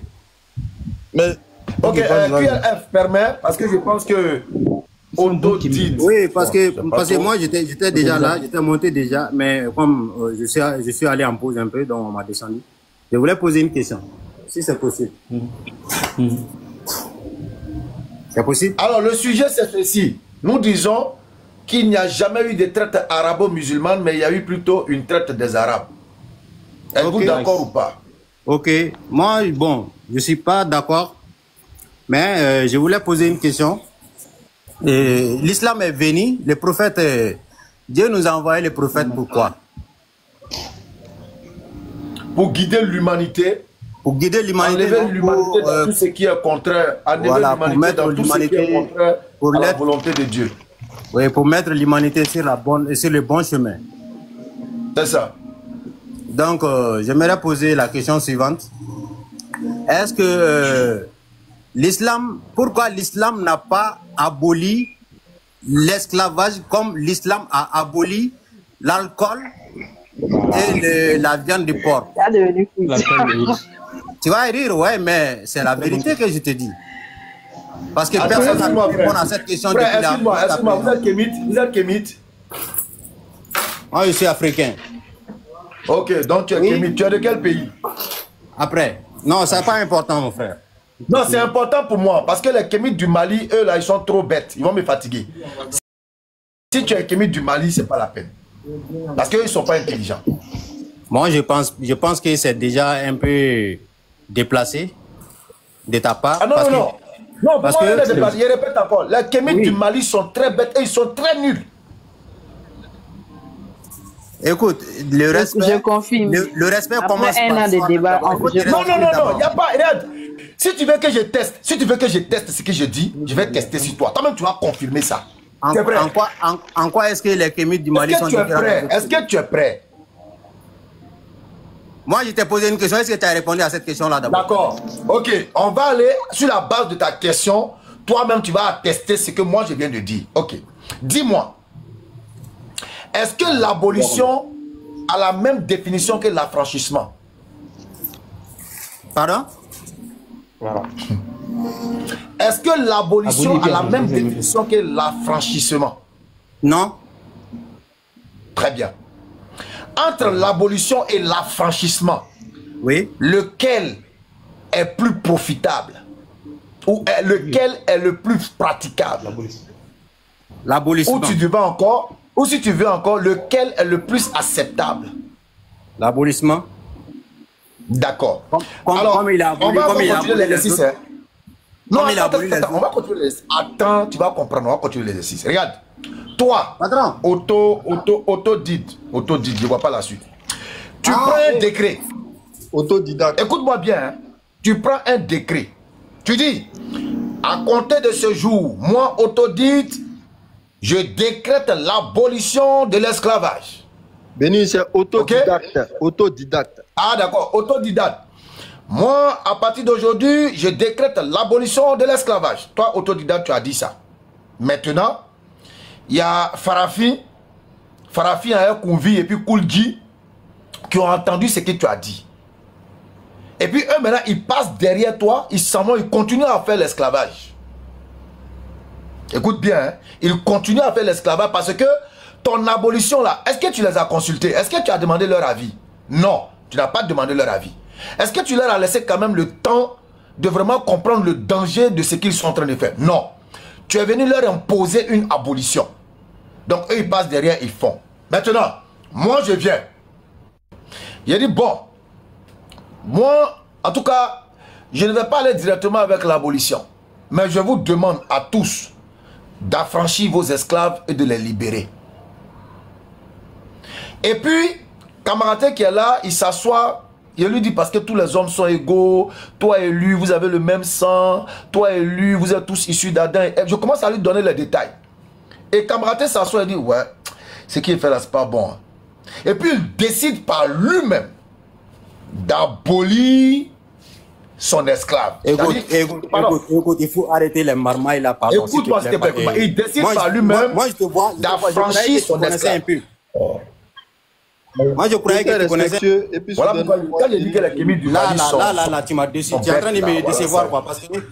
Tu étais respectueux tout à l'heure, un coup comme ça. Oui, c'est toi qui as... Non, mais... Il va plus. Il n'est pas Reine. Non, Cam, au fait, qu'est-ce qui se passe? Gros français, ils sont en train de parler là. Ça le dérange. Il ne comprend rien. Il ne comprend rien dans tout français on est en train de dire là. Donc ça l'énerve au fait. C'est pourquoi il dit qu'ils ne sont pas intelligents là. Il ne comprend rien dedans. Tout ce qu'ils sont en train de dire là. Si tu lui demandes de faire le résumé de tout ce qu'il a dit, il n'a rien compris. Rien. Alors on va avancer. Avançons. Reine Malinké, bismillah. Alaikum wa rahmatullah. Je dis, vous n'aimez pas votre stabilité mentale. Quand même tu vis bien, tu connais les gars là, mais tu insistes pour lui parler. C'est pas possible. Non, c'est la plus nulle de tous les Kémy. C'est récemment qui va du côté du Mali. Alors, moi, il a déserté même. Parce que eux, là, ils parlent là-dedans et tu vas devenir fou, en fait. Tu vois. Et malheureusement, c'est qu'on va de mal en pire, tu vois. On a une jeunesse qui est en train de venir, qui est en train de tomber dans cette histoire-là. Et Béni, Billah, c'est mieux, il faut faire monter autodidacte que l'avoir. Lui-même, il sait que si moi je suis avec mon code modo, là, il ne monte pas ici même. C'est qui ça? La voix des ancêtres, là. Ah, il a déjà monté, hein. Bon, allons à lui alors. Non, moi, il l'a fait déjà. Merci, Cap. C'est moi, il a fait monter. C'est moi, il a fait monter. C'est moi, il a fait descendre. Ou bien, Ren. Merci beaucoup, merci. Ah, ouais, tu vois. Tu sais, on n'est pas là, Benny, on n'est pas là pour se prendre la tête, en fait. Mais on est là pour monter, c'est là que Ren veut le gérer. Ouais, ça va. Non. Wa alaykoum salam. Abou, comment tu vas? Je vais très bien. Bon, le modérateur, s'il peut me donner la parole, je ne sais pas. Mais si ce n'est pas mon tour. Oui, vas-y, frère. Vas-y, c'est vrai, je suis venu te trouver. Ah, ok. Machallah. Benny, j'ai vu l'œuvre là que tu as écrit là. L'œuvre là que tu as cité là. L'auteur s'appelle comment, s'il te plaît? Il s'appelle Tidjane Ndiaye. Génocide voilé. Tidjane Ndiaye. Ouais, Tidjane Ndiaye. Je n'avais jamais vu cette œuvre là avant. Ah ah. Mais voilà, en tout cas, c'est pour les personnes intelligentes. Ok. Mais je voulais te demander quelque chose. Quand vous-même vous analysez de façon générale, de façon globale, avec votre expérience que vous avez dans la Dawa, je veux savoir le kémitisme là qui est derrière. Le quoi? Quand vous... Le kémitisme là, toute cette histoire de kémites et autres là, à votre avis, qui est derrière? Who is the mastermind quoi? Qui manipule derrière? Bon, ça là, je ne saurais dire qui manipule, mais quand tu les regardes, tu as l'impression que c'est les Occidentaux, puisque l'une des mères du kémitisme tel qu'on voit sur les TikTok et autres, là, c'est une femme blanche. Suéda,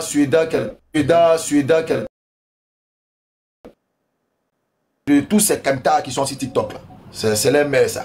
C'est une femme blanche. Donc, c'est possible que ce soit les Occidentaux qui soient derrière, juste pour éteindre surtout l'islam. Pas la chrétienté, parce que la chrétienté ou l'église, c'est un acquis. Voilà, l'église là. L'église, c'est un acquis déjà pour les blancs. Mais c'est l'islam qui est la bête à abattre. Donc, il faut passer par tous les chemins. Donc, je peux supposer que peut-être c'est les Occidentaux qui les poussent à pouvoir agir de la sorte. Voilà. Ok, mais à part cet auteur-là, est-ce que tu as un autre auteur à me conseiller aussi? Qui parle un peu de génocide là, de Noirs palestiniens? Non, lui là, c'est eux-mêmes qui sont venus à lui. C'est pas nous. Hein. Mais attends, pourquoi vous m'avez fait descendre? Autodidacte. Attends, s'il te plaît, s'il te plaît. Attends, tu vois, non, lui là, Tidjane Ndiaye là, ce livre-là est utilisé par les kémites pour pouvoir salir l'islam. Car et pour prouver que l'islam, c'est l'islam qui a autorisé l'esclavage des Noirs, la traite négrière et tout ce qui va avec. C'est ainsi que nous, en tant que musulmans, dotés de raisons, on a décidé de prendre le livre pour comprendre ce qu'il en est. Et on prend le livre, voilà, on se rend compte que, c'est vrai, l'auteur, il relate les atrocités que la traite négrière arabe a menées en Afrique, qui est une réalité historique. Il relate cela, c'est dans le livre. Des choses inimaginables se trouvent dans le livre. Mais le problème, c'est musulmans qu'ils ont ajouté dessus là. C'est ça qui est notre débat. Nous disons qu'ils ne doivent pas ajouter musulmans sur ce comportement qu'a eu ces Arabes là.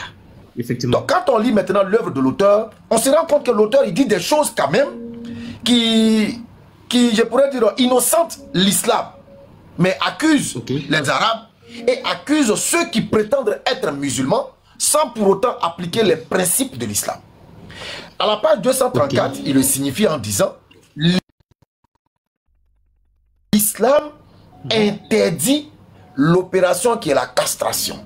Et il dit, les vrais croyants, l'islam interdit aux vrais croyants l'opération qui est la castration. Alors, on s'est posé la question, mais attends. Donc, ça veut dire que tous ceux qui vont poser ce acte ne sont plus de vrais croyants. Il a même cité un sultan musulman qui s'est farouchement opposé à la castration.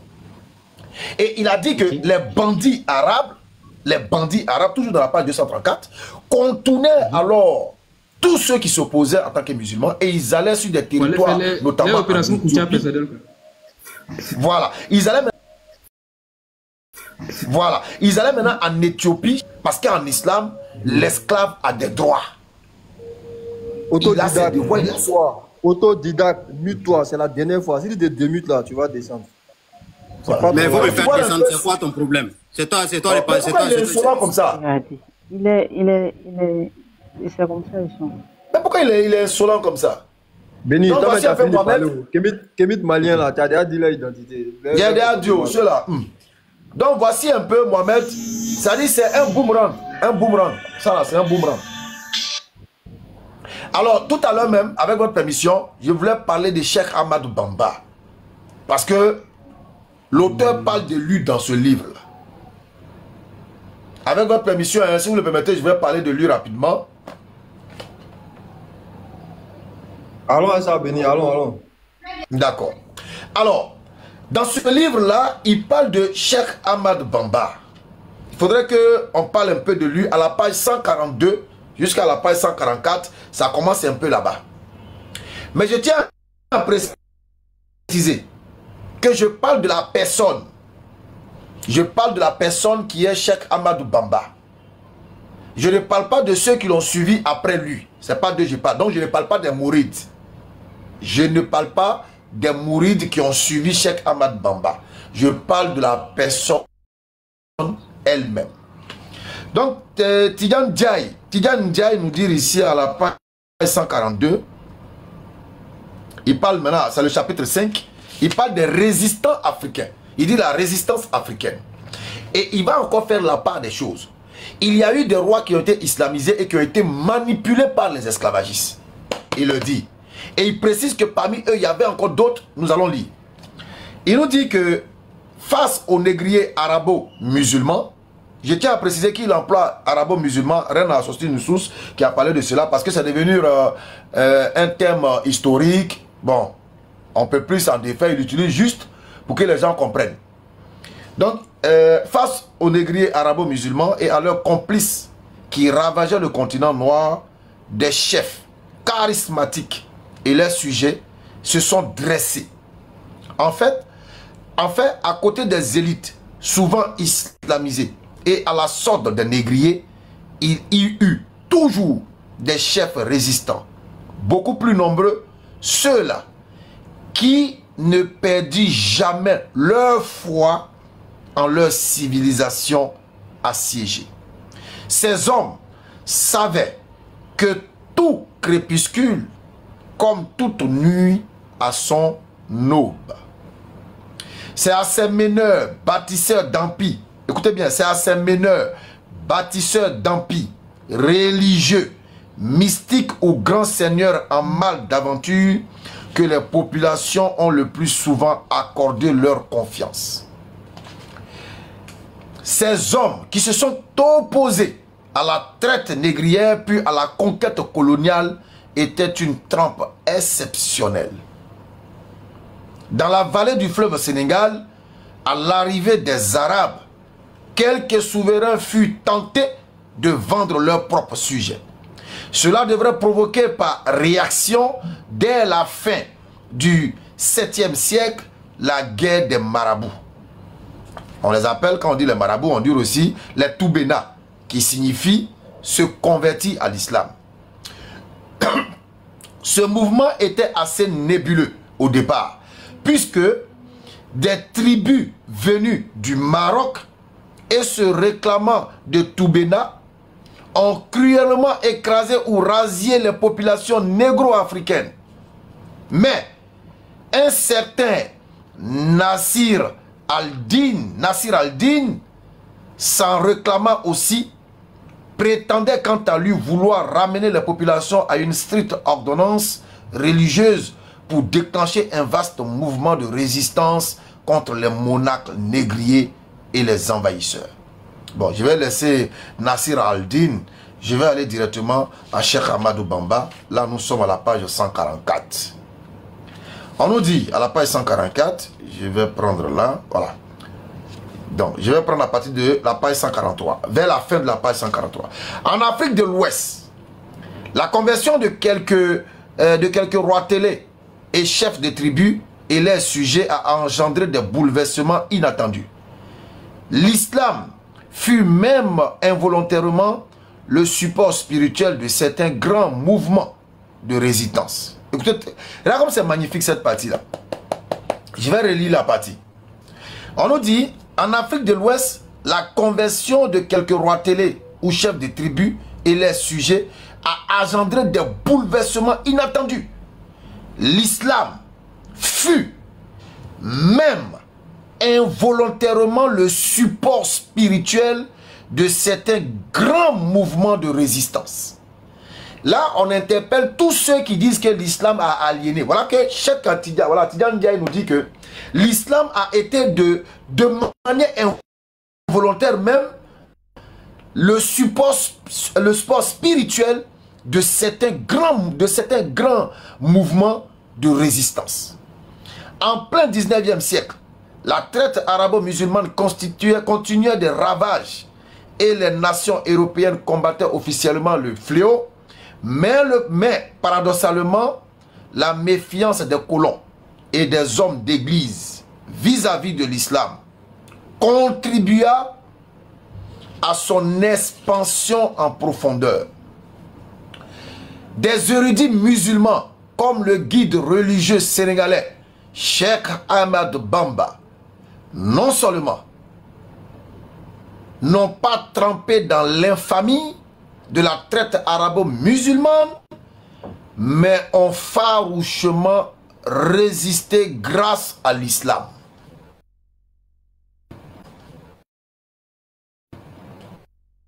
A farouchement résisté face à la traite arabo-musulmane grâce à une seule chose, l'islam.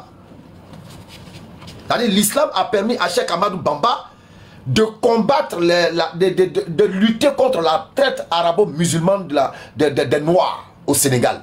Cheikh Ahmadou Bamba, grâce à l'islam, a réussi à s'opposer à la traite négrière du côté du Sénégal. En d'autres termes, c'est l'islam qui a éveillé sa conscience de sorte à grâce à l'islam. Bon. S'oppose, sinon les autres acceptent. Merci. Non, mais justement, est-ce que vous savez même parmi les causes là?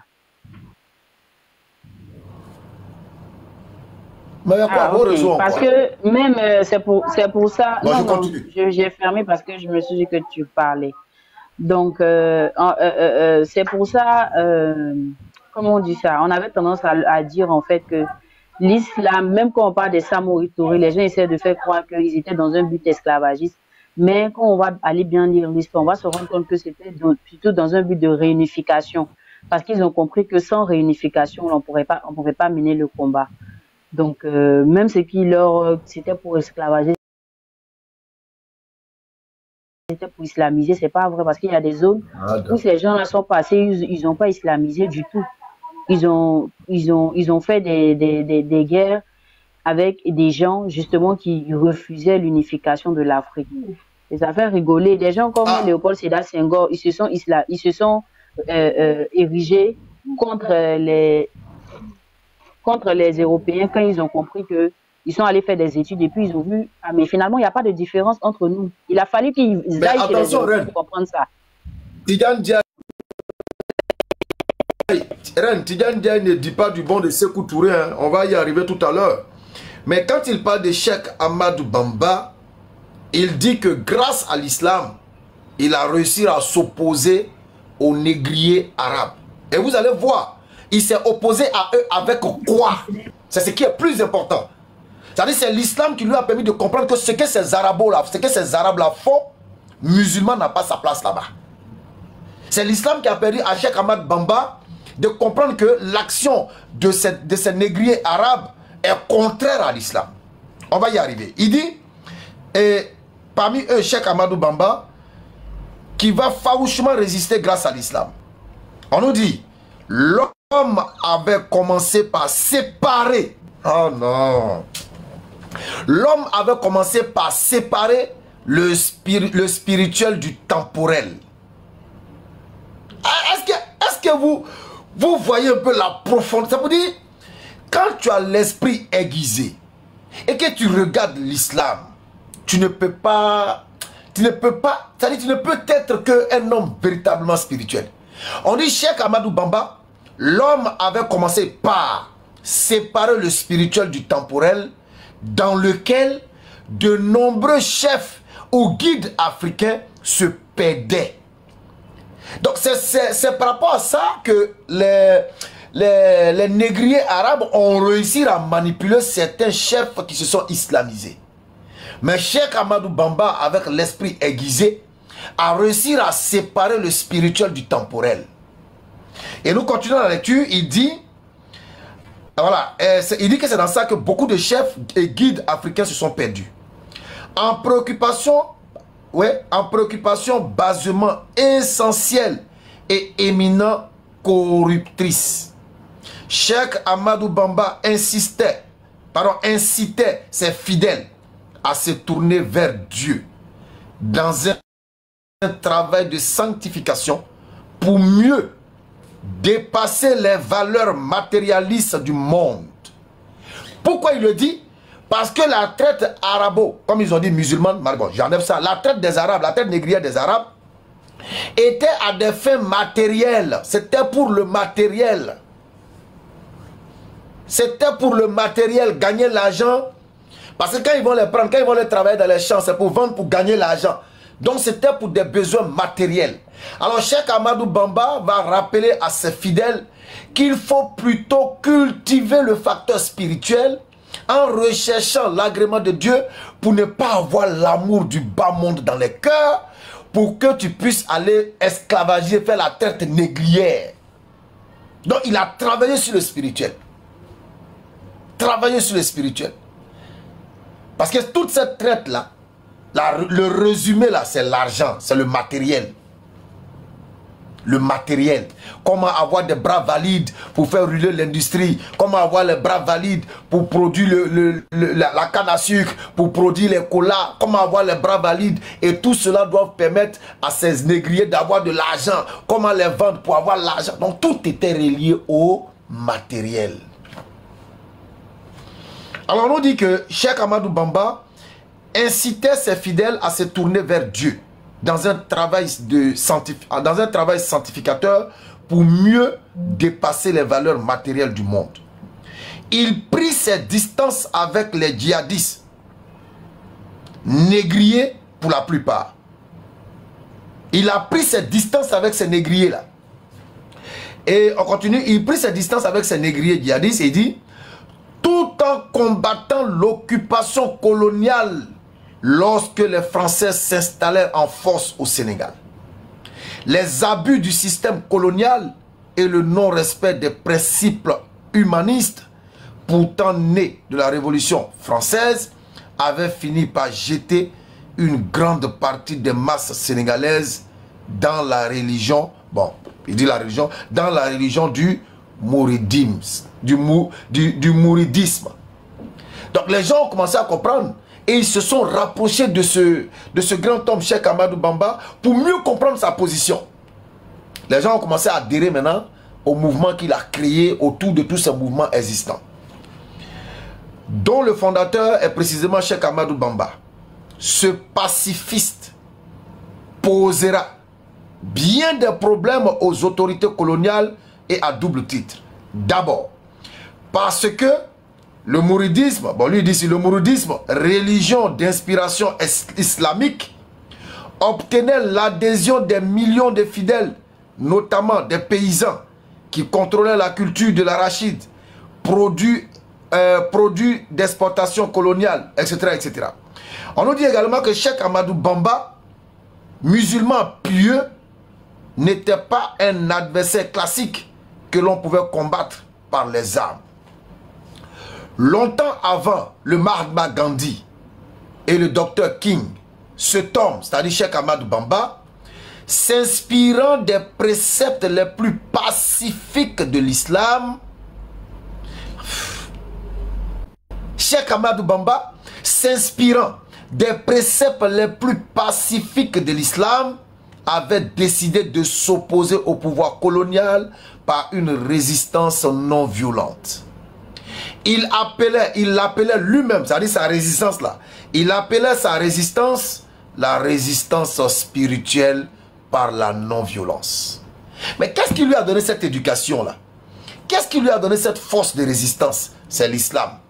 La compréhension saine de l'islam. Et il a su l'appliquer. Il a su l'utiliser. C'est ce qui fait que Tidjane Ndiaye dit que ceux qui ont posé ces actes étaient des bandits. C'était des voyous. Et qu'ils n'étaient pas de vrais croyants. Sur le cas tu es un vrai croyant, voici l'attitude que tu as, Cheikh Ahmad Bamba. Voilà l'attitude que tu as. Tu t'opposes à la traite négrière. Tu t'opposes à la colonisation qui est aussi l'équivalent de cette traite. Tu t'opposes à tout ce qui est contraire aux normes islamiques et à l'éthique islamique. Tu t'opposes. C'est ce que Cheikh Ahmad Bamba il a fait, lui. Alors, Cheikh Ahmad Bamba, alors on dit que face au système colonial, etc., super plus les moyens, et d'entreprise de déculturation, l'homme opposera une foi religieuse sans faille dans un combat intelligent et sans armes.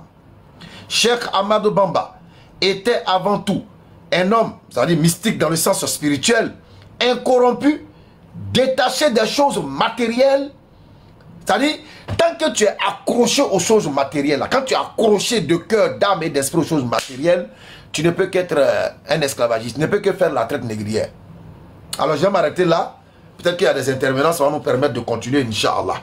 Je vois qu'il y a Kunta, il y a Kunta, en haut là-bas. Avant Kunta Béni, il y a Saint-Patricard. Oui, je suis là. Voilà, donc on va vous permettre de... Vous êtes d'abord musulman, chrétien, kémite, athée? Bon, en fait, je cherche des voix. Ok, d'accord. Donc, tu dis ce que tu es. Non, il cherche voix. Ok, il n'y a pas de problème. Donc, chercheur de voix. Qu'Allah te conduise à l'islam. Alors, quelle est la raison pour laquelle vous êtes monté? Oui, voilà, je suis monté parce que j'ai quelquefois vu un peu vos vidéos et tout. Bon, je sens que vous maîtrisez un peu les questions en lien avec l'islam. Moi, j'étais chrétien. Disons que j'ai rétrogradé. Parce que récemment, il y a plein de trucs voilà, que j'ai appris. Bon, je ne veux pas faire long. Mais bon, je regardais un peu l'islam. Je vois qu'ils font pas mal de choses intéressantes. Les vendredis, prier ensemble, jeûner, quoi, tout. Mais et récemment, j'apprends quand même des trucs aussi. Et je rappelle que je ne suis pas un expert de la question. C'est d'ailleurs pour ça que je viens vers vous pour des clarifications. Mais du peu que j'ai appris, bon, je suis néanmoins allé chercher les sources qu'ils avaient données. Bon, et là, je ne sais pas. Bon, d'accord. Je vais droit au but. Venons-en rapidement au fait. Tout à fait. Alors, je vais aller direct. Je prends un cas précis, le cas des terreaux. Je suppose que c'est des termes qu'il faut codifier. C'est ça. J'ai essayé de regarder un peu, voilà, leur façon de faire. Parce que moi, je suis du Burkina. Je ne sais pas si c'est autorisé de dire ça. Non, il n'y a pas de problème, ça marche, il n'y a pas de problème. On subit, voilà. Ok, donc on subit un peu ce que vous connaissez. Et j'ai essayé de regarder, il y a même un État qu'ils ont constitué là-bas, en haut là-bas, là, pour ne pas citer le nom. Je regarde leur façon de procéder. Bon, ils viennent, généralement, ils disent, bon, nous, on n'a pas de souci avec vous, on veut juste que, voilà, vous fassiez des trucs en lien avec l'islam et tout. Et puis, voilà, c'est une religion de paix, il n'y a pas de souci, quoi, et tout, voilà. Bon, et après, je constate, c'est le même procédé pour la plupart de leurs zones. L'étape qui suit, bon, on commence à dire que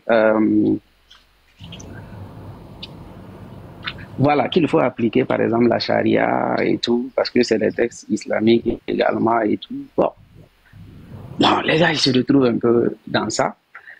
Et bien sûr, pour certains, quand tu regardes, on tue tes grands-parents, tes parents et tout, peut-être que dans la façon de faire, ça ne touche pas ton cœur.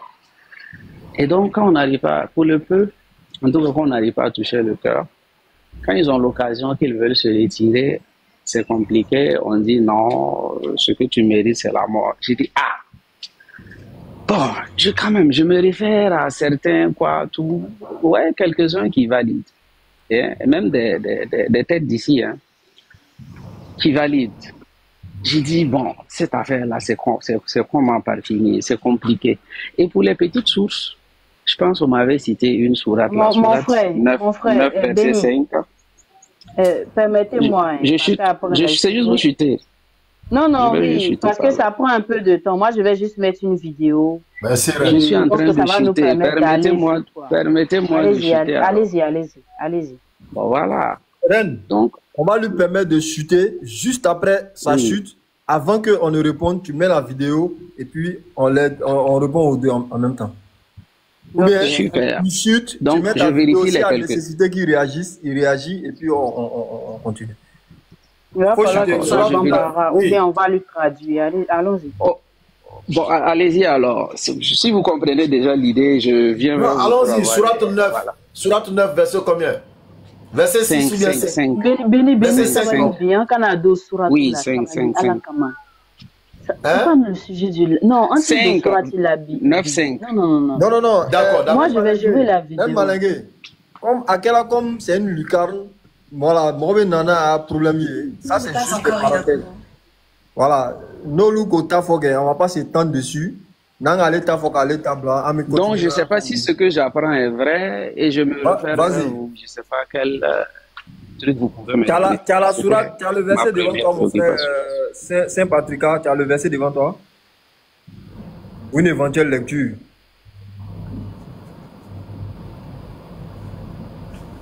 Saint-Patrick, faut te démuter, s'il te plaît. Donnez-moi une minute, je l'ouvre. Oustaz Kam. Oui. Voilà, le temps qu'il truc, hein. Moi, je pense que ni Konuna, Ambo Djabino, il est président, quoi. Le catégorique, quoi. Parce qu'il n'y a eu jamais quoi. J'espère que vous comprenez un peu bon, Non, je ne comprends pas. C'est juste quelques mots que je comprends, mais je ne suis pas familier à la langue. Bon, c'est Guéren. Allons-y rapidement. C'est qu'on va faire, Cam. On va aller rapidement. On se donne au moins peut-être 2 minutes moi, je préfère pour répondre à ça. Et puis on passe à autre chose. Alors, Sainte-Pat, rapidement, Sourate 5. On va aller vite même. Tu as lu tout ça, il faut laisser. Sourate 9, verset 5. Déjà, il faut savoir que terreau, définition de terreau n'a rien d'islamique. Parce que terreau c'est défini selon le dictionnaire même. On dit c'est l'application systématique de la violence pour atteindre un objectif qui est politique. Donc ça n'a rien de religieux. Les gens essaient de l'utiliser sous le couvert de la religion pour faire leur politique. Ça c'est un. Secondo, jamais de la vie l'islam n'a recommandé qu'un être humain doit se suicider en apportant d'autres êtres humains avec lui. Le suicide est interdit en islam. Troisième élément, la sourate 9 que vous avez utilisé a un contexte. Et puis si vous avez pris le verset 5, il fallait juste regarder au verset 6. Le verset 6 allait te permettre de comprendre mieux le verset 5. Pour te dire que dans ce chapitre-là, il ne s'agit pas d'éliminer pour éliminer. Non. Ce n'est pas une course à la sorcière. Non. Puisque le verset 6 te dit, si l'un des associateurs te demande un asile, en d'autres termes, de la protection. Parce que l'asile, c'est une demande de protection parce qu'il y a danger sur ma personne. Alors je demande asile. Donc si l'un des associateurs que tu es censé, selon votre compréhension, éliminer dans le verset 5. Le Coran, là, c'est une dimension. C'est pourquoi j'aime dire le Coran force l'intelligence. Et le Coran force effectivement l'intelligence. Le Coran t'aide à aller au-delà des limites de ta réflexion. Tu comprends? Maintenant, quand tu regardes, le verset 5 te dit quoi? De les tuer, non? C'est-à-dire ce qu'on doit éliminer au verset 5 là. Le verset 6 te dit, si l'un d'eux te demande asile, c'est-à-dire te demande protection. Alors la question intelligente, c'est de savoir, est-ce que le verset 5, il s'agit vraiment d'éliminer pour éliminer? Ou bien l'élimination est ciblée et bien précise, bien concis? Béni, moi je pense que on est en train de le dévancer. Il a donné un verset. Non, Cam, c'est pour gagner du temps. Comme ce n'est pas le sujet, c'est pour gagner du temps. On lui explique comme ça et puis on avance. Ce sujet-là, on est en train de traiter depuis le matin. Logiquement, ceux qui sont... Je pense que soit ils ont compris le sujet et ils voient le risque de venir essayer de contredire, soit ils n'ont pas compris. Et je pense que s'ils n'ont pas compris, c'est de la mauvaise foi. Parce que depuis matin, on va traiter ça avec Kunta. Ça fait que ceux-mêmes qui n'ont même pas lu le livre, n'est-ce pas, savent ce qu'il y a dans le livre depuis 3 jours. Donc s'ils ne veulent pas contredire, ça veut dire qu'ils sont assez intelligents pour savoir que ce que le gars est en train de lire là, je ne peux rien dire contre. C'est-à-dire qu'au moment où les musulmans étaient silencieux sur la question, c'était mieux qu'on fasse nos bruits. Maintenant qu'ils ont commencé à parler là, le livre même est plus...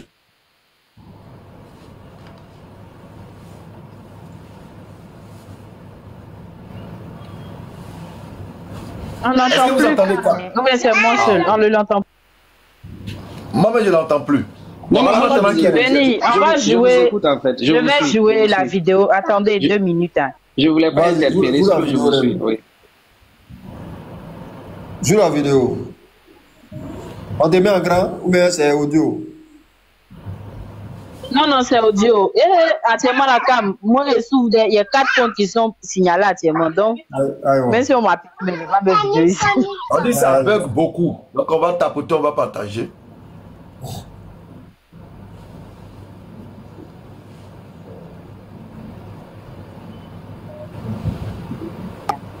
Désolé les gars, donc je vais mettre et puis je vais...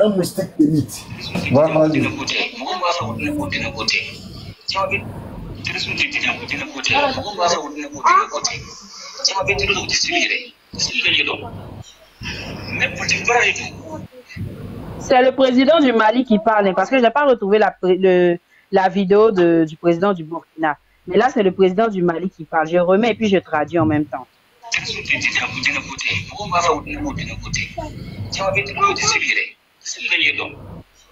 Il dit, le terreau là, les gens disent que c'est la religion, que c'est pas la religion. Qu'il y en a certains qui sont dedans là, ils savent même pas prier. C'est le président du Mali qui parle. Hein. Je continue.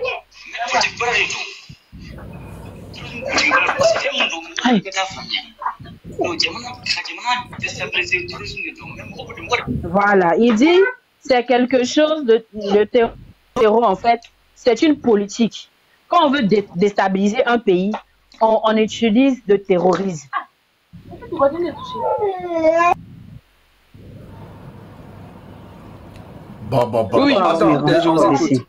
attendez, en fait, je ne veux pas interférer, oui. C'est pour ça que je mute.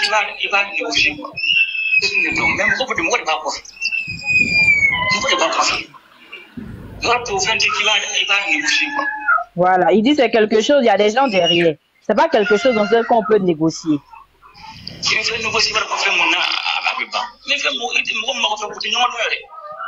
Voilà, que on va négocier avec des gens qui sont au courant de quelque chose, mais ceux même qui sont sur le terrain là, avec ceux qui les envoient, ceux pour qui ils travaillent, ils ne se connaissent même pas.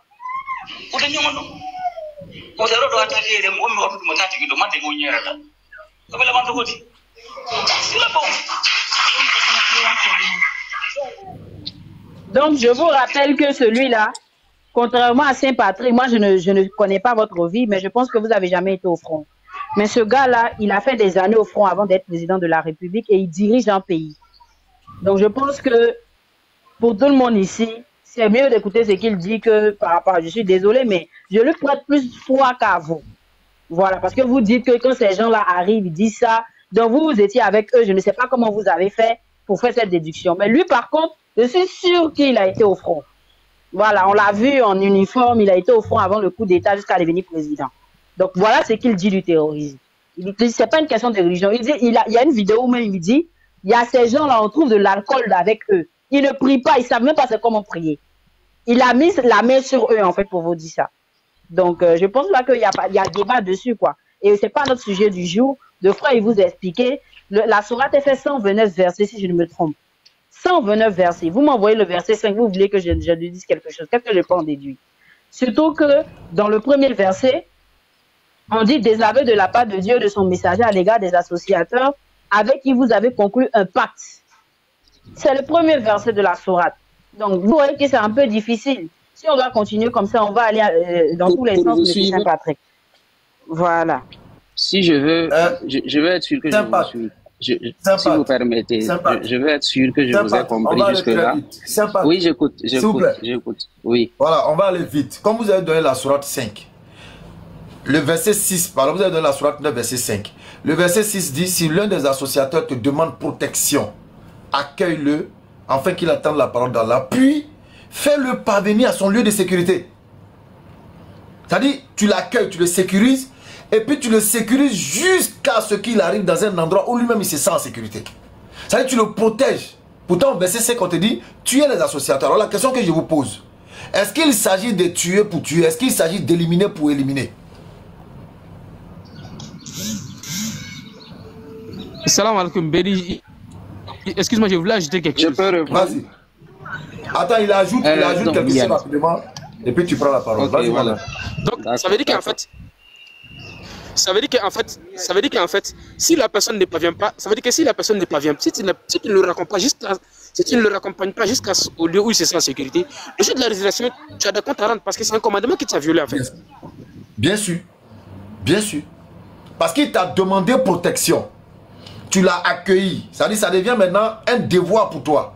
Tu l'as accueilli, tu l'as protégé. Alors maintenant, tu te dis, ok, tu as fait ça maintenant, ton comportement, essaie de lui expliquer un peu l'islam. Quand tu finis tout ça, ramène-le jusqu'à son lieu de sécurité.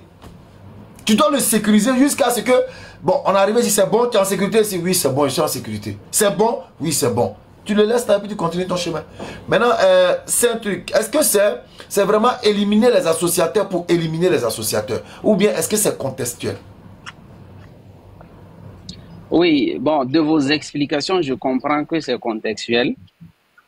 Mais en même temps, ça m'amène encore à une autre question. Est-ce que Dieu devrait, bon, en tout cas, peut donner des conseils du genre, il faut tuer une personne dans des contextes. Je ne sais pas, le simple fait même de demander à des gens de tuer, peu importe le contexte, je ne sais pas, ça passe difficilement en fait. Ok, il n'y a pas de problème. Je ne sais pas, parce qu'on parle de Dieu, non? Puisque Allah c'est Dieu, c'est bien ça? Il n'y a pas de problème, il n'y a pas de problème. La loi ici de tuer, Dieu l'ordonne par rapport à l'homme. C'est pourquoi il dit dans le Coran, si Allah n'utilisait pas l'homme pour combattre l'homme, les ermitages, les temples, les mosquées seraient détruits à la face de la terre. Donc, il utilise l'homme par des règles pour combattre l'homme. C'est pourquoi tu vas voir qu'il y a les forces de l'ordre, il y a la police et tout ça. Ceux-là sont légalement constitués pour combattre d'autres hommes qui sont opposés à la loi. Comprends? Alors, toi, Saint-Pat, toi et moi, on signe un pacte de non-agression. On dit, bon, toi et moi, et il ne doit jamais avoir de palabres entre nous, voilà. En finit de signer le pacte de non-agression, tu attends une période où je suis peut-être, je suis sacralisé, où je n'ai pas le droit de me battre, je n'ai pas le droit de faire truc. Tu profites de cette période-là et puis tu me trahis. Tu viens, tu m'attaques. Et puis tu fous le désordre, tu élimines, tu fais tout ce que tu veux. Ai-je le droit? Quand je me serai désacralisé, est-ce que j'ai le droit d'aller me répliquer, d'aller me défendre? Ok, je réponds. Ok, la réponse que moi je peux donner, c'est-à-dire je peux comprendre que des êtres humains puissent faire des trucs comme ça. Par contre, une fois que cela interpelle Dieu, je répète et j'insiste, je ne vois pas la dimension de Dieu. Ça me gêne déjà de comparer. Non, en fait, cette dimension, c'est toi qui l'as créée. Dieu ne fait. Je tente de comprendre. Rappeler à l'homme. Je viens, Dieu ne fait que rappeler à l'homme un droit. C'est-à-dire, il lui rappelle un droit. C'est un droit que Dieu lui donne. Le droit de tuer. Dieu lui rappelle. Verset 13. Oui, Dieu lui rappelle un droit. Le droit de tuer ou lequel?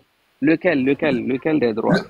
Le droit de défendre, le droit de se défendre. Le droit de se défendre. Après trahison et rupture de pacte. C'est comme un État. Un État qui a signé un pacte avec un autre État. Et l'autre État rompt le pacte et puis attaque l'autre État. Dans une position où l'autre État ne peut pas réagir.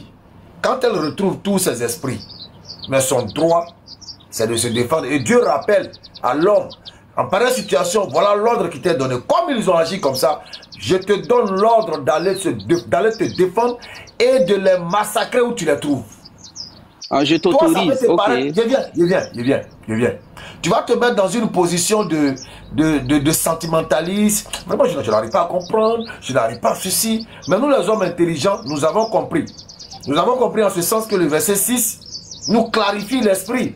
C'est que ce n'est pas tous les associateurs qui sont dans mon collimateur. On me dit, si l'un d'eux vient vers moi pour me demander protection, c'est qu'il a pris conscience de quelque chose. On me dit que mon devoir, c'est de le sécuriser et de le ramener dans un endroit où il est en sécurité. Donc pour nous les intelligents là, on sait que Dieu, il nous met dans un contexte bien précis. Il n'y a pas d'émotion à créer, vraiment, venant de Dieu, vraiment non. Et ce verset se comprend également avec d'autres versets. Bon, en attendant, je vais lire pour toi, sinon je vais te prendre d'abord la sourate 22, verset 39, la sourate 60, verset 1, verset 8 et le verset 9, la sourate 2, verset 191, tu prends également la sourate 4, verset 90 à 91, tu prends la sourate 8, verset 34, verset 38, verset 60 à 61. Tous ces versets vont t'amener à comprendre l'esprit du Coran quant à ce que tu évoques là. Alors je vais lire le verset 13. Béni dans la sourate 9 même. Oui, verset 13. Sourate 9 même, verset 13. Voilà, je lis le verset 13. Toi, tu dormais au bien. Ne combattrez-vous pas des gens qui ont violé leur serment, qui ont voulu bannir le messager alors que ce sont eux qui vous ont attaqué les premiers? Les redouteriez-vous? C'est Allah qui est le plus digne de votre crainte si vous êtes croyants. Combattez-les. Allah par vos mains les châtiera, les couvrira d'ignominie, vous donnera la victoire sur eux et guérira les poitrines d'un peuple croyant. Nous on dit Allah Akbar. Vérité absolue. Béni. On vous écoute. Non mais attends, c'est là où je il vient de me donner la parole. En fait, imaginez un peu si moi, si Allah avait dit, imaginez un peu si Allah avait dit, Mohamed va donner ta joue gauche. Imaginez si Allah avait dit, Mohamed va donner ta joue gauche. Est-ce qu'il y aurait un musulman actuellement sur la terre? Non mais et puis, en plus de ça, Béni, je ne sais pas si tu te rappelles du hadith où les croyants sont venus se plaindre au prophète sallallahu alayhi wa sallam. Il leur a dit, vous êtes un peuple certes qui ne patiente pas. Les communautés avant vous ont subi pire que ça. Avant que ce décret-là soit donné là, ils ont subi beaucoup d'abord. Voilà. Il y a beaucoup qui s'est passé. Et c'est évoqué. Alors, il va parler du fait qu'on les ait chassés, on les ait déjà. La première martyre de l'islam, Soumaïa, qui était une femme qui ne va pas au combat, elle a été prise, elle et son enfant, qui ont été déjà, etc. Donc toi, bon, moi aussi ça m'étonne, hein, en tant que chrétien, que toi tu dis ça, que mythe là, peut-être en Seignanga, mais toi, dans l'Ancien Testament, il y avait la loi de Talion. Ah non, j'ai cru entendre qu'il...